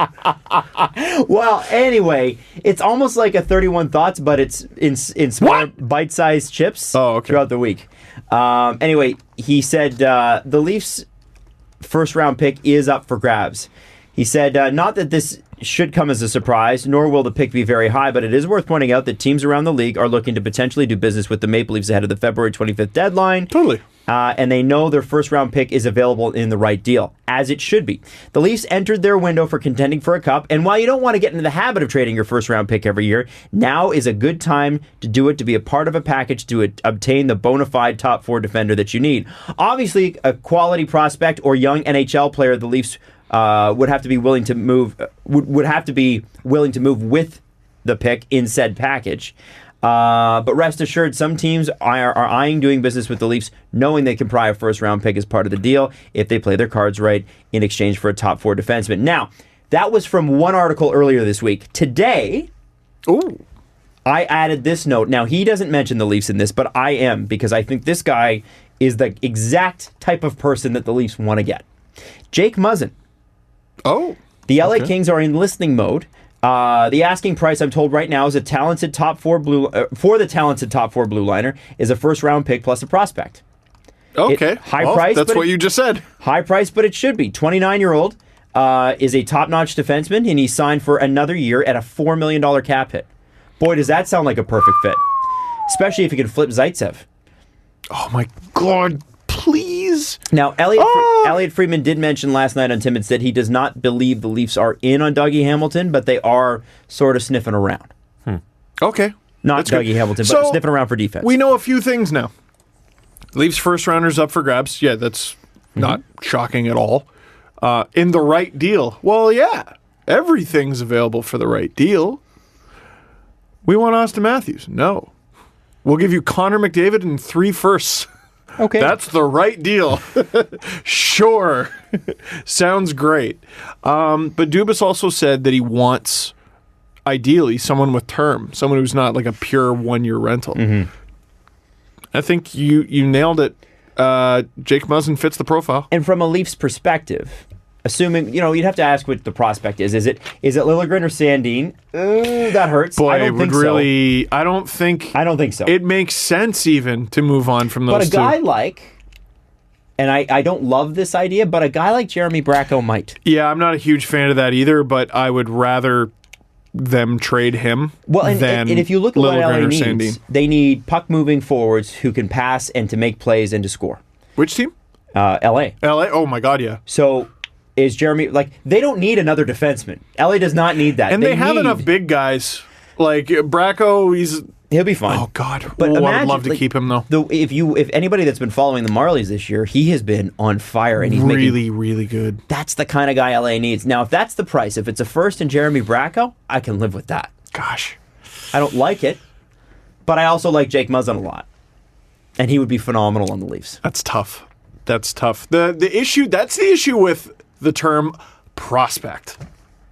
Like a prospect. Okay, well, who's the best prospect the Leafs have? I don't know if I'd put Trevor Moore in there. I feel like he's a little bit too old. Well, I think you got to be like, 22, 23 and not playing in the NHL regularly to be a prospect. He's 23 and he's not playing regularly, so he's the tail end of prospect. Right.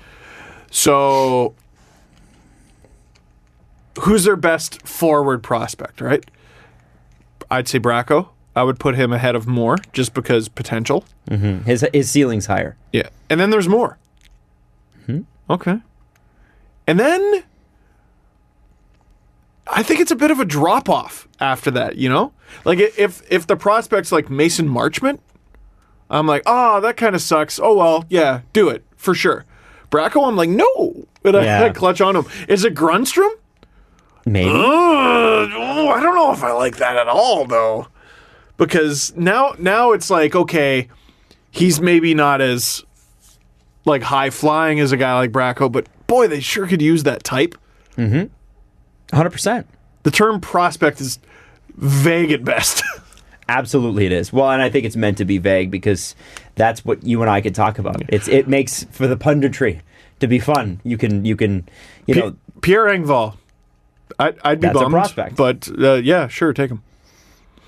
If you get that kind of value back. Also, sure. let's not forget that LA needs to move some money. If they want to get better and they want to actually like retool, I don't know if they want to rebuild. I don't think they do. LA's got to get some money out of there. Muzzin's $4 million, and then if you can move Kovalchuk, that's another $5 million. You got a $9 million breathing room with Drew Doughty's cap is going up, right? He's going up to $11 million next season. Can you bring up LA's cap friendly? Because there's a name. can. There's a name I'm thinking. But it only makes sense if he's expiring. Because I think it could make some sense.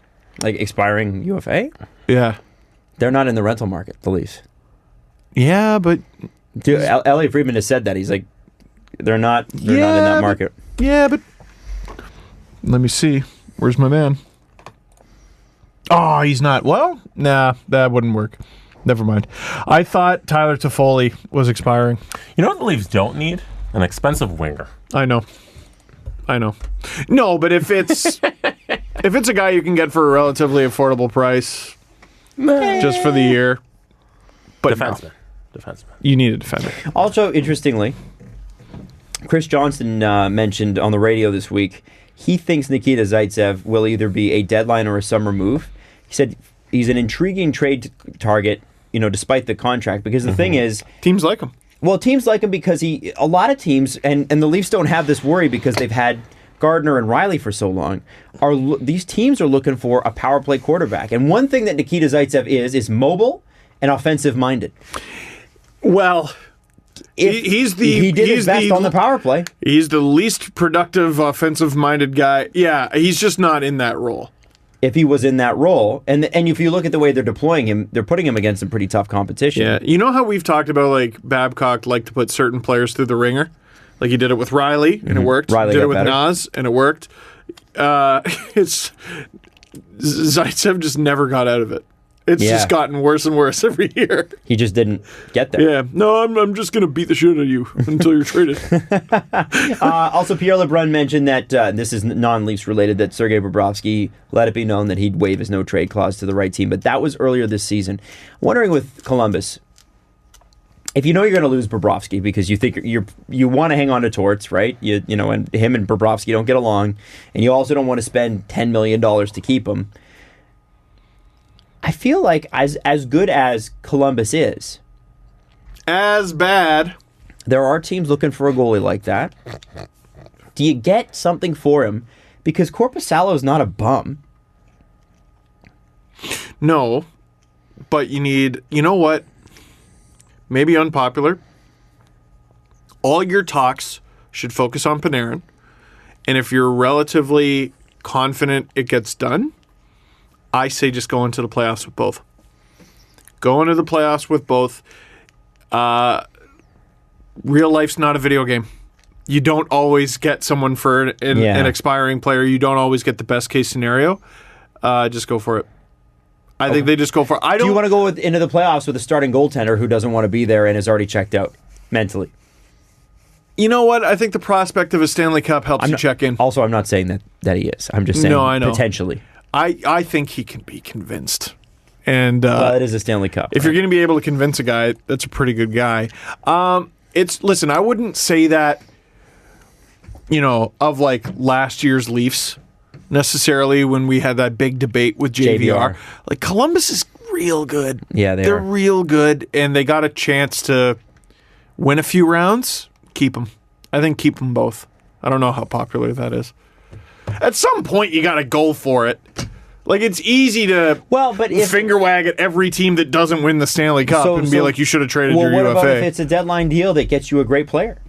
Well, then, of course. Like, you could do a one-for-one, a quote-unquote hockey trade, give the team that needs a goalie a player, you get another great player back. Wouldn't that be nice? Sure. If I had wheels, I'd be a wagon. I'm sure you could find somebody. I'm sure. We always say that. The Ducks. Yeah, really. Go trade with the Ducks. I'm sure they've got lots of spare injured parts to give you. They trade a bunch of prospects and picks for Panarin and Bobrovsky. What the hell did I do that for? Sorry, I love trading. Doug Murray just wakes up from a trade hangover like, last night was wild. I shouldn't have traded that first. Now, from 31 Thoughts, big week for the Senators. As Ottawa's Sun's Bruce Garrick reported, Pierre Dorion went to California to meet with Pat Brisson, who is the agent for Matt Duchene. And meanwhile, the full court press is on to re-sign Mark Stone. We love that term now, full court press. If you are the Senators, who of these two is more important to re-sign? The guy that you've developed and drafted through your system, or the guy that you probably traded this year's first overall pick for? Oh, God. Oh, that's so tough. And again, Ottawa doesn't have the luxury of looking at things the same way that the Leafs do. Because I'm like, well, Stone's probably going to be more expensive. All right, well, that sort of advantage Duchene, don't you think? I think Stone's probably the better overall player. Duchene, what team knows Duchene's value better than Ottawa? You can get a buttload for him in a trade. Well, you could. I mean, he's played amazing, so there's no reason why you couldn't. But there's another team where I think they should try to get both. Well, they should try to re-sign both, for sure. But if you're prioritizing, who do you prioritize? Stone. Okay. If you are the Senators and you don't have a deal in place 4 weeks from now, so we'd be a week away from the trade deadline. You don't have that luxury, trade him. It's a different situation than Columbus, isn't it? Mm-hmm. Yeah. Well, and they're also like bottom, as we expected them to be. They're not a very good team. Yeah, like at this point, like what the Leafs 2011 draft is not viewed as a very good one, but their strategy was good. So they already had lost their first from the previous Kessel deal. Mm-hmm. You can't help that. But they actually picked twice in the first round. Okay. Because they sold off and got some picks. Isn't that nice? Now, the picks were Tyler Biggs and Stuart Percy. Sure. And everyone got upset at that. But the strategy... The idea was right. The pick farming was at least sound. Pick farming? Pick farming. Pick that farming. Works. I think everybody knows what that means. Sure. So, yeah. Yeah. Even if you don't, you kind of get the idea, right? It's a term that doesn't exist that you understand right away. Yeah. I like it. Pick farming. LA should be pick farming. Yes, they should. Right now. Edmonton. Potential fit for a team that is pick farming. Matt Zuccarello and the Rangers. What is the plan there? Why are they so hell-bent on making the playoffs this year? Because, first off, if they don't make the playoffs, Peter Chiarelli's gone. So the impetus is on him. And for Daryl Cates, the business side of it is they don't make the playoffs this year. Renewals come up for season seats and boxes, and he's losing money. Yeah. This year's a big year for that because of when the stadium opened. This is the year when most of them are ending. And now they're just setting themselves up. You know what ruined Edmonton for the longest time? Trading away Hall and Eberle for lesser players, and then trading those lesser players for lesser players? Well, it was long before that. Oh, okay. So what ruined the Leafs is they went into the 05-06 lockout. They went into I guess it would have been the 04-05 lockout. They went into that in full go-for-it mode. Mm-hmm. And then when the salary cap was introduced, they were in an awful position for it. Well, Edmonton makes it to the Stanley Cup final. The first year of the salary cap. Yeah, with Pronger and Pekka. And a bunch of players on expiring deals who were beloved in that town, and they gave them all the money in the world. So I think Edmonton is looking at the Pacific right now and going, you know what? If we get in, they do have a chance. There's no question. we could sneak a round 1 win, maybe a 2, and then they'll go on this magical, mystical playoff run and do it again and sign who's got an expiring deal. Ty Ratty. I don't know. Yeah. Let's say Ty Ratty goes out and scores like 6 goals in 7 games. Because why not? Wasn't Leafs? that what Hemsky did? Is it Hemsky or who was it that did had like a crazy? I'm trying to think of all the names. Who had that crazy run? It was a young player, not PRV, not Fernando Pisani? Maybe Fernando Pisani. Sean Horkoff. Sean Horkoff, I think is the name I'm looking for. Yeah. Before the internet yells at you, I would just like you to know that the top 2 teams in the Western Conference come from the Pacific Division. Okay. Yeah, Calgary. Calgary and Vegas? San Jose. And San Jose. Tied for the 3rd best record. God, they're clicking right Or now. tied for the 4th best record. I thought Carlson wasn't as good, though. And then comes Vegas. So 3 of the top 4 teams of the West are in the Pacific. If I'm Edmonton But then and I it have to falls play off the Vegas, cliff. I like my chances. Edmonton is technically, they're tied in points for the final wildcard spot, but they lose on games played because Minnesota has the game in hand. Mm-hmm. Like, I always give the team to the team play, or the edge to the team playing Edmonton. But of all those guys, like, you would think that Edmonton would match up better against Vegas. Who would you rather play in a playoff series? Calgary or Winnipeg? You know I would what? rather play Calgary. That is not a fun choice to have to make. Also, we should be cheering for the Oilers and or Canucks. Okay, do you realize if Edmonton and Vancouver find a way to nab the final 2 wildcard spots, kick out Colorado and Minnesota, we have 2 all-Canadian first rounds in the West. That'd be amazing. That'd be fun. I'm dying to see a Calgary-Edmonton series. Me too. Dying. Yeah. Please make that happen. Please, Edmonton, get in. We'd have one of Edmonton or Vancouver going up against one of Winnipeg or Calgary. Oh, yeah, buddy. Oh, yeah. To add to the list of the reasons why Edmonton wants to make the playoffs, John Shannon's brought up a number of times the fact that management in Edmonton looks over at Calgary and says, they're good, why can't we be good? They're down the road from us. They don't want our fans looking at our rival city. To which I say they could have been. So Edmonton, if be smart. If Edmonton had been smart, they would be battling Calgary for the top of that division right now. Literally just be smart. Oh, people got mad at you about Brandon Peary. why? Hands off. Oh, just Vegas fan? Yeah, a Vegas fan was like, hey. It's a smart thing. But you got to think. It's very smart. Back to the Rangers. You got to think Zuccarello would be pretty interesting for any team that picks that guy up.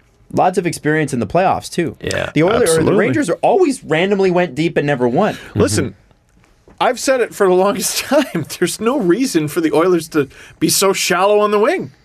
How don't you how don't you have several chase-ons? Yeah. You know what? If you can call up the Rangers last year proved that they're totally down for being a little bit creative. I know you're in a cap crunch. I don't know how you pull this off. Get Zuccarello and Kreider. knowing that you're going to lose Zook. Yeah, and you're going to have to give up your first and Puljujärvi and probably something else. Oh, Jesus Lord. They're going to have to give up, like, the pick is in play, Jesse Puljujärvi, according to Elliot Friedman. As Tuesday developed, there was some pushback on his availability. There are some in the organization who want to win now. It makes no sense and to get rid recognize of he him. has value on the market. There are others who see a player needing patience to develop. They need wingers. What are they doing trading this guy? Edmonton's also let it known that Ryan Spooner is available. He was acquired November 16th, which is 4 days before Ken Hitchcock was hired. Unfortunately, those two are a bad match. You're not finding a home for Ryan Spooner. You're not finding a home. I don't see it. It's like the kid who reaches into his lunch and pulls out a sandwich. Ugh! Ugh! Trade you for your Dunkaroos. Like, Yeah. no, you just spent... I saw you call it disgusting. Why are you offering it to me thinking I'm going to want it? That's what they've done with Ryan Spooner. So Carolina, yeah, that's exactly what they've done. They've turned Jordan Eberle into a guy they're going to get nothing for. Yeah, How do you pull that off? it's great. They're just Brutal. real good at it. Speaking of teams that love to submarine their players' values, Carolina. Michael Furlan is now apparently on the market because we've got Boston, Edmonton, Pittsburgh, and Vancouver interested. Vancouver, interestingly, is not that far out. Furlan to Boston would be so annoying. And Boston would do it. You know Boston will want to do it. And the word today is, Michael Furlan, the reason is that Carolina cannot afford him because he wants Evander Kane's deal. What? An Evander Kane type deal, apparently. No. So to me, it's like to get that, that's the report.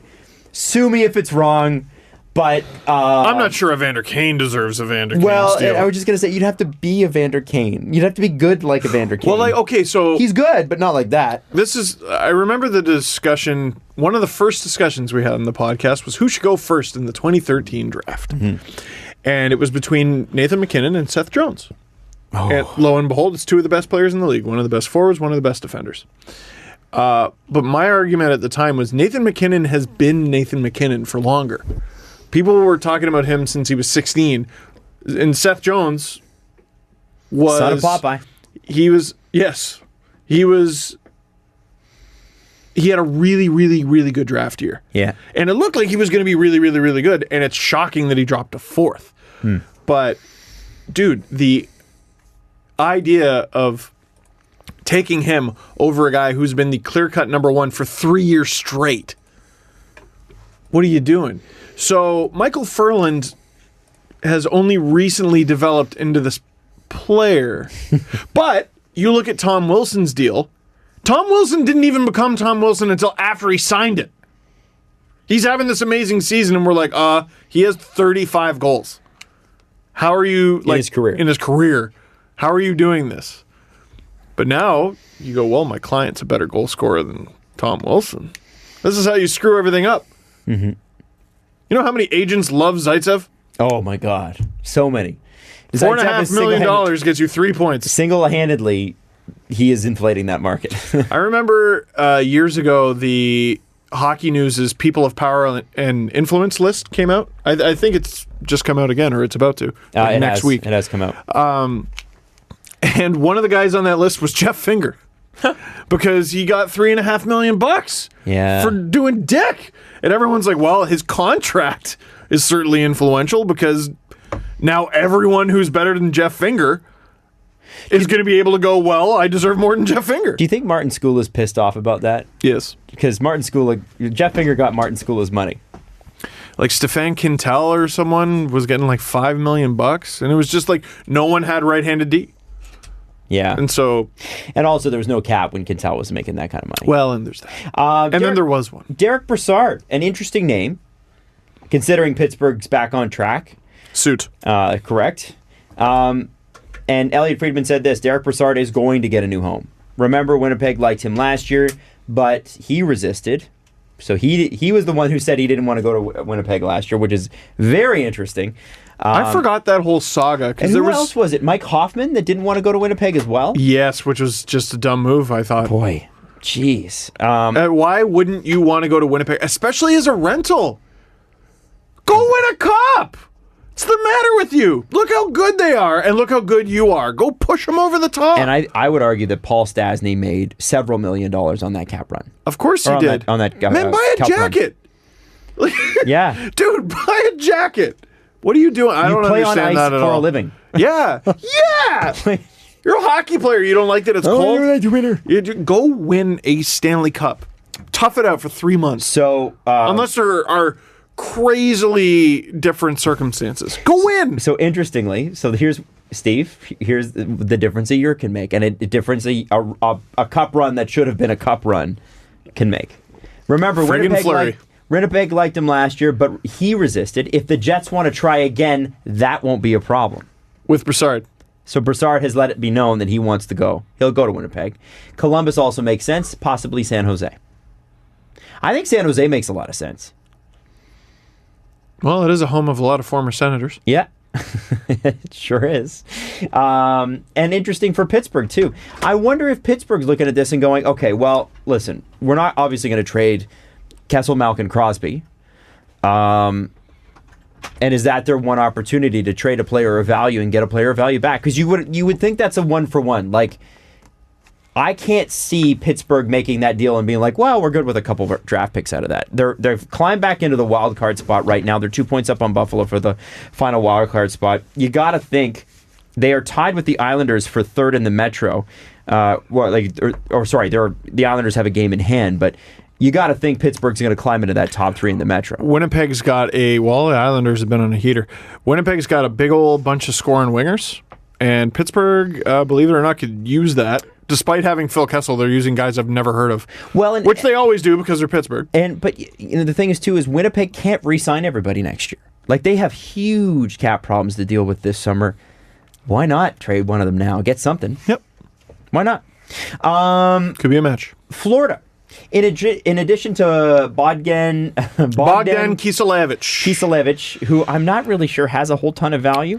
Used to play, I want to say, for Severstal Cherepovets of the KHL. Florida appears to be more than willing to move right-handed shot defenseman Mark Pysyk, who is a favorite among Leafs bloggers. Him and Nick Leafs, Jensen. Stats people. Yep. He's got 1 year left at $2.73 million, but his actual salary is about $800,000 higher. So he's a $3.5 million defenseman. But his cap hit is only 2.73. That's another guy where you think, like, I mean, I know Ian Tulloch loves Mark Pysyk and thinks he's totally undervalued. Right now, I would imagine that the majority of the league, whether or not it's fair, sees him as a third pairing guy. But tell me that he's not an upgrade on any of the right-handed D that the Leafs already have. Well, that's what I was saying with a guy like Gudas. Well, he's not a top pair. I don't care. On this team, he is. Yeah, every team's a little shallow somewhere. Like, yeah, you can be our number one. Yeah. Well, and if you don't, like, okay, say you look at the Jake Muzzin ask, okay? So it's a first and a prospect, and that prospect is Sandin or Liljegren. Your answer's probably going to be no, because one or both of those guys is going to be challenging at a camp next year. Why do that now? However, a guy like Mark Pysyk, you could say, okay, and this goes against my theory, which is if you're going to go for it in terms of big defensemen. But a guy like Mark Pysyk could come in relatively cheaply, I would think, and you got him for next year as well. And so he's an effective guy in your second or third right-handed shot department. I don't know how that doesn't make sense. And then maybe you still go for the big right-handed shot defenseman, but he's still a guy that makes a lot of sense for the Leafs. Now, if you're Florida, how bad do you want to help out the Leafs? I think that you don't care. You're not making it. Florida's not making Interesting. it. Florida needs to look at next year, dude. They got 42 points. To get into the wild card spot, they need 56 right now. You know what we haven't mentioned at all? I've barely ever seen it mentioned in the Leafs trade conversation. Dude, they got Ian Scott and Joseph Woll, who both look pretty good in net. A lot of teams could use goaltending. No, this isn't the time the Leafs want to give away goaltending. No, but you know teams are going to ask, and especially a Florida. Dude, Freddie Anderson is up in 2 years after this one. No way. But teams are going to ask. No way. Teams they're going to ask, and they will not get. Yeah. Well, then you don't get good goaltending is too hard to find. The Leafs have to hang on to those. I'm so stoked. Sorry, when the Leafs had Tuukka Rask? Yeah. But now we and got Justin Pogge, and they gave one of them up. We got Pogge and Rask. I don't know. Let's just give away one. Yeah. By the way, Florida has lost 5 games in a row. Oh, I don't understand why they suck. They're not good. What I'm so interested to see, well, there's that, Jesse. What I'm so interested to see is Remember when they gave Vegas 2 of their 3 top-line players? Oh, my God. Brought that up the other day. And then they made it to the Cup final. Not bad. Jesse did bring that up. I was there for it. I liked it. What was I about to say? This quote has been planted within the media a few times. Well, I don't care what Dubas says. You can't keep them all. I'm excited to watch him try. Yeah. I hope he pulls it off. You can't keep them all, but I look at like that as, you're going to lose Jake Gardiner. Well, but you're not. I don't think that's what they're referring to. I think they're referring to the young expiring guys and the best prospects. Yeah. And it's interesting. To give you got to, or to get you got to give a little. You gotta give something to get something. But it's interesting, that definition has changed. Initially, that meant Tavares, Matthews, Marner, Nylander. You can't keep them all. But now that's, funnily enough, expanded because, there's Janssen and there's Kapanen, so this fits my narrative. It's so much easier. So if Kapanen does get traded, if Janssen does get traded, even if Hyman got traded, it'd be like, see? Couldn't keep them all together. Ultimately, that's a wrong sentiment or a wrong statement unless you lose Tavares, Matthews, Marner, Nylander. That's the core on forward, and that's what people were talking about, and that's what people said this summer they couldn't keep together. You're already forgetting they lost Carrick and Levo. Oh, shit. Couldn't keep them all together. And Corrado. But then they got him back. Yeah, they got him back. See? St. Brought Louis. the band back together. St. Louis. You've already heard about Pietrangelo and Parayko. On a bit of a heater, though. What about... Oh, okay. Well, okay. They're not far out. They're not that far out. But, sorry, go ahead. They've had a resurgence. Yeah. Okay. I'm not a believer. You've already heard about Pietrangelo and Parayko potentially being available, but what about Jay Bouwmeester? No, thank you. I believe he's on an expiring deal. His contract's winding down. Probably pretty cheap, but he's looked a lot better in the last 5 games. And Elliot Friedman's even said that. I don't know if you saw his goal the other day. It looked like old Jay Bouwmeester to me. But I mean, you look better when your goalie's stopping pucks, which Jordan Bennington has, and Jake Allen was not. He was he might be a solid second or third pair guy on a team like the Leafs that you could get for relatively nothing. I don't want another guy who's 35. How many more years does he have? He's also gigantic. I don't care how good his past week has been. What's his season been like? That's he's an coming example. off an injury, man.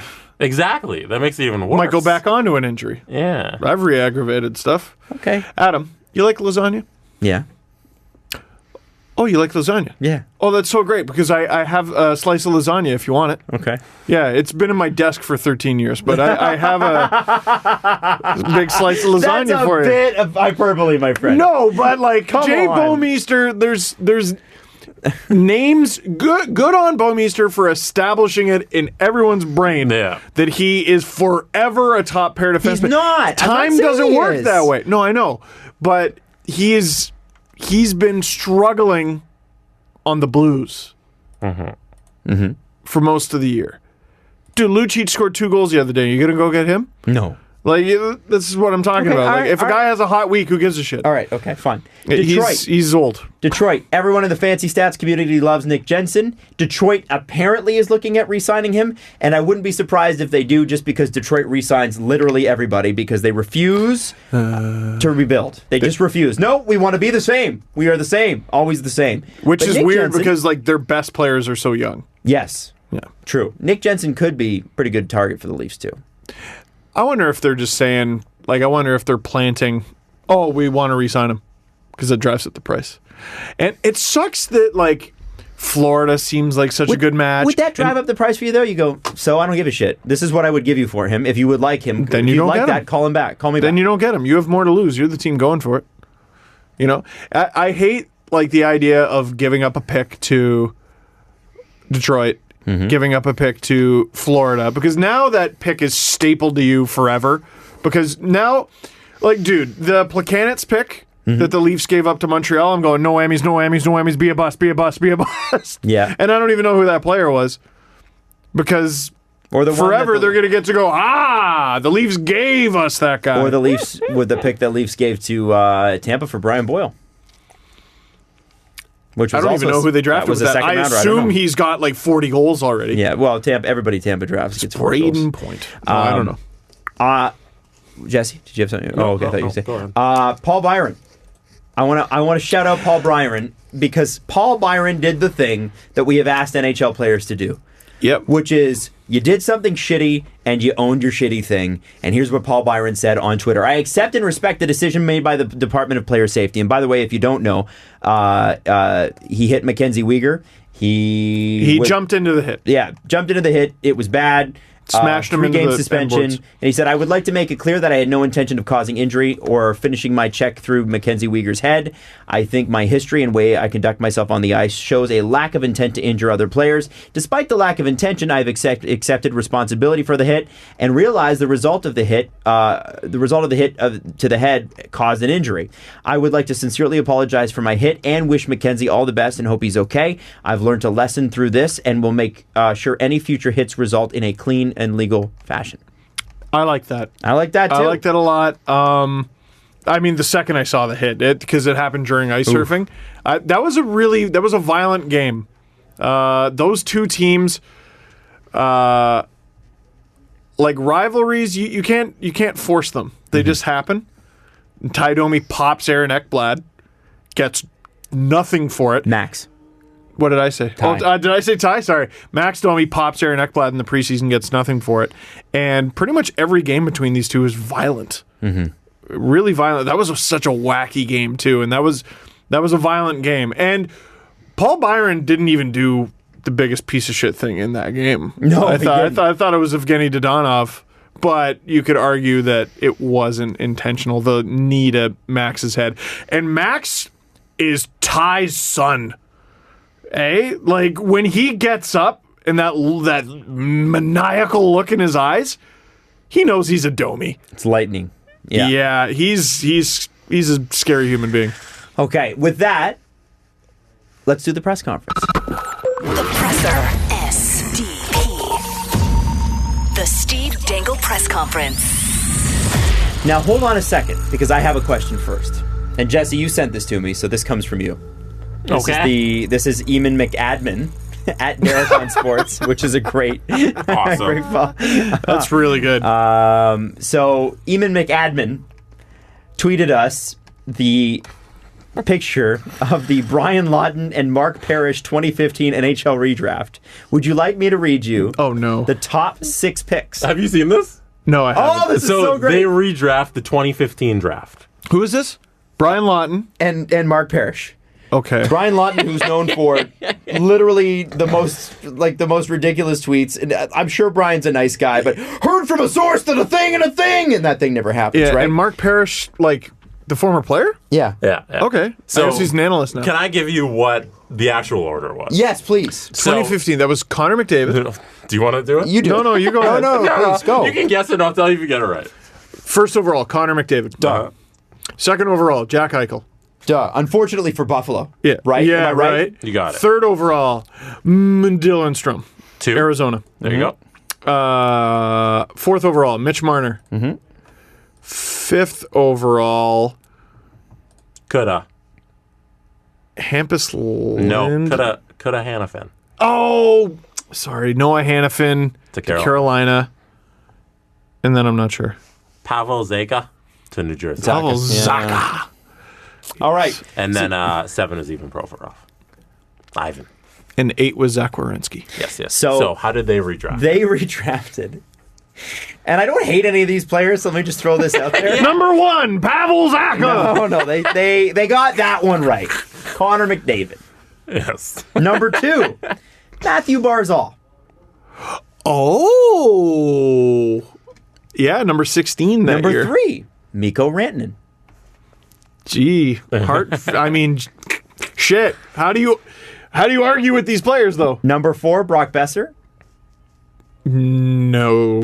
Number 5, no, Jack Eichel. Oh my God!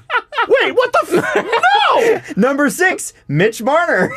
Oh, Stop. Okay. That's their top 6. Now, let me run down the top 6 by points Okay. from the 2015 draft. Connor McDavid, Jack Eichel, Mikko Rantanen, Mitch Marner, Sebastian Aho, yes, Right. yes. Matthew Barzal, Zach Werenski, Noah Hannafin, Travis Konechny, and then Kyle Connor. Kyle Connor. I'd like to he's see. been good. You got to go with points per game because like Barzal, like went back to junior, Yes. which it's hilarious to think of a player like that in junior just torturing teenagers. Yeah, seriously, that's not fair. Oh my god. I'm a fully grown man and I have all these skills. Can you imagine? Oh, McDavid considering going back to junior. Please no. No. Adam, do you want to read that top 6 again? That would be McDavid, Barzal, Rantanen, Besser, Eichel, Marner. Listen, I know I'm a Leafs homer. I get it. But seeing What did Jack Eichel do to them? Jack Eichel at number 5? Come on. You could. I'm not even offended. Marner's 6. No, I don't. Dude, Brock Besser is great. But what the? No. No. Where did you?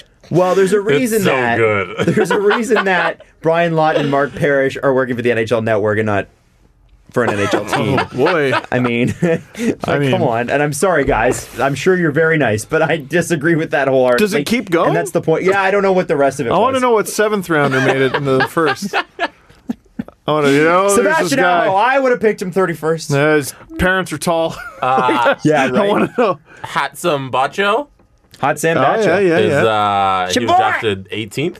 Dude, what? 18th in the first round. So Wait, they would have drafted him there? No, he went 18th yes. overall. Yeah. So does he fall in that top 6? I don't know.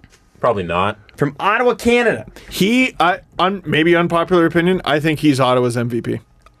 Why would that be unpopular? Thomas Chabot. Well, just because Mark Stone and Matt Duchene are humans who Well, I exist. mean, no. Dude, the Ottawa's Sens MVP without Chabot are not very good. And the Ottawa's second he MVP comes back, he's unreal. But the real MVP is Brian 5 or 6.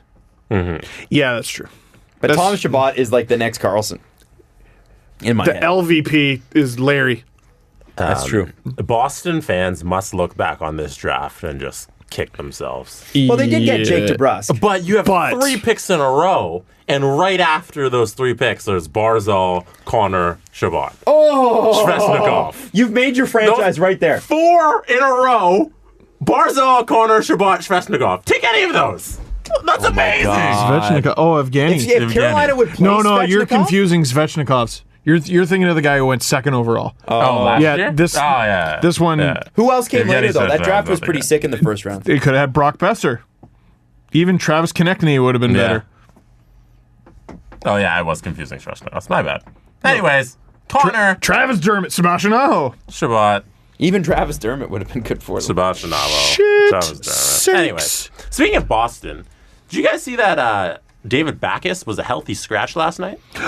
Yes. That was confusing. After They lost All-Star Colby to Cave. quote my favorite Brendan Shanahan quote, "Fuck you, Backus, you piece of shit." Remember when he That is a direct quote.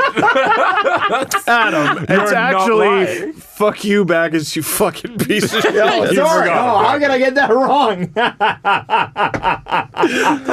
was the best. I was like, yeah. After that happened, I Googled David Backes being a healthy scratch, and then I came upon the Boston sports website for 98.5, the Sports Hub, Okay. which I assume Big is station. a station. Big down station. there. Yeah, Be yeah. nice to them. I might have to promote my book on there. Yeah, it's a big station. No, I'm Okay. kidding. Yeah. And I thought the writing by Ty Anderson was worthy of reading on this podcast. Interesting. We had Ty Anderson on Hockey Central Saturday. Did you? Yes, we did. Wow. Yes. Look at that. It says, the decision to finally move away from Backes crept in as slowly as his 2019 forecheck and seemed like a mercy kill after a week of completely forgettable games playing alongside DeBrusk and Krejci. It certainly didn't help when the replacement for him scored 2 goals, but the message was sent.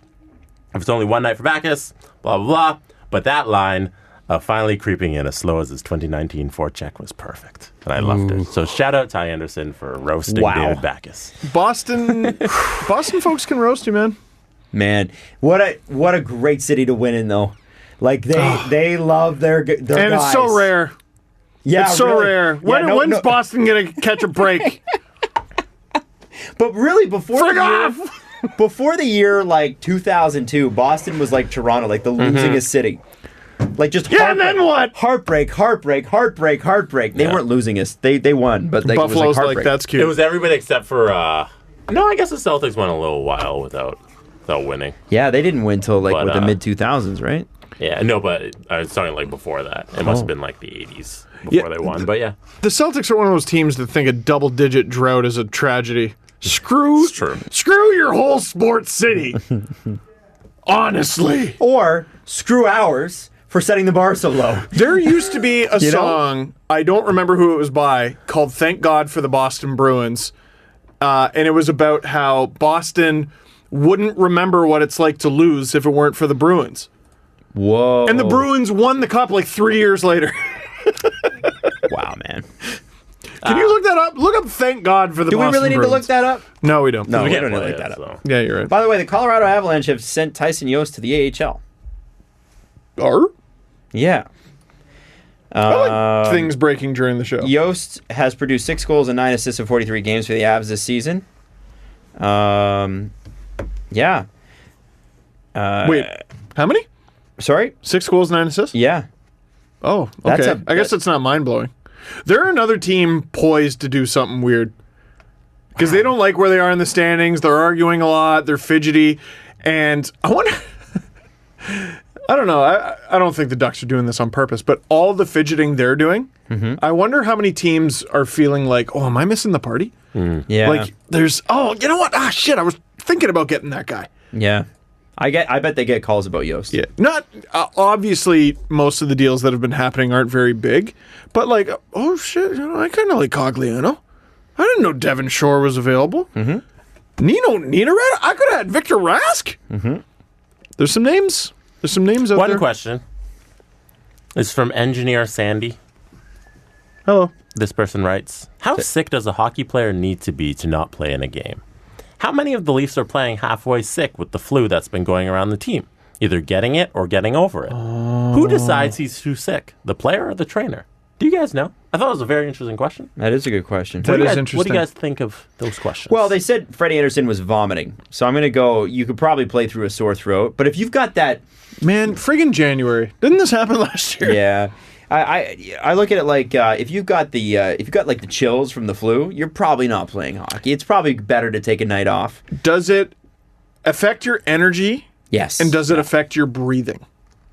If it affects your breathing, like, dude, how are you getting out there? How are you getting out there with... It's like what you always say with injuries. Like, okay, here's Tyler Johnson in the playoffs with a broken wrist. He's probably 50% of the player Tyler Johnson is normally. Is he better than whatever they have waiting in the wings in the AHL? Yeah, like, dude, if... Let's throw a name out there. If Patrick Marleau is playing with a broken wrist, if Andreas Janssen Playing with a broken is wrist. playing with a broken Is wrist... he better than Trevor Moore now? No, he's not better than Mason Marchment. Or any left winger on the Marlies. And Your that's no wrist insult is anymore. broken. Yeah. The thing you use to shoot is broken. Get some ice. What are we gonna put a bionic stick on your arm? The thing you use to shoot doesn't work. But Steve, once back in the 60s, Bobby Bonds scored the winning goal in overtime. And it was dumb. You know what? 1 in a million times you get that that legendary moment, and I guess that's what all pro athletes are chasing. Isn't that what we're all chasing in this life after all? But the reason it's so special is the majority of the time it's frigging stupid. How did this come up? We were talking about what decides that players are too sick, i.e. Freddie Anderson having the flu. I mean, I think, if it affects your energy, affects your breathing, like, you know how you feel when you get the flu. Now, energy's the big one. Remember this, and by the way, parents, remember this as well. If you got to think of athletes in a little different way than you think about yourself. Not just because the mental mindset is different, but athletes are physically different. Like NHL, NBA. I mean, the NBA, it's more visible. You can see it. They're taller. They're stronger. They're faster. Look at Kevin Durant's limbs. What's his wingspan? Isn't it like some 90 feet? Well, he's 7 foot, so his wingspan must be like 7'3". Yeah, it's like you watch him play, and Kevin Durant doesn't have a torso. He's just limbs. Like he's just all stretch. That guy. built for that sport. And one thing that actually I've talked to some physical therapists and some trainers and stuff about is, these guys who, Sidney Crosby had professional coaching, one-on-one coaching from the time he was 9 years old. Yeah. But what they told me was Sidney Crosby still would have been Sidney Crosby. He was just Sidney Crosby earlier. He still would have been obsessed with hockey. He still would have been the best player in his league by far. And had a giant ass. And he would have had a giant ass and figured it out because he is built that way. And so when all these parents are like, well, I want my kid to be noticed, I'm making demo tapes or whatever. If your kid's truly a great athlete, they will find you. There's too much money in it for them not to find you now. As when these professional athletes get injured or they have sickness, they don't feel it the same way. It's different. They can fight through pain that we could not even imagine. Recover from hangovers. That we could not even imagine. It's just your body. Their organs are better. Your body's different. We think their bones and muscles are better. No, their organs. Everything. Their organs. They are their immune system.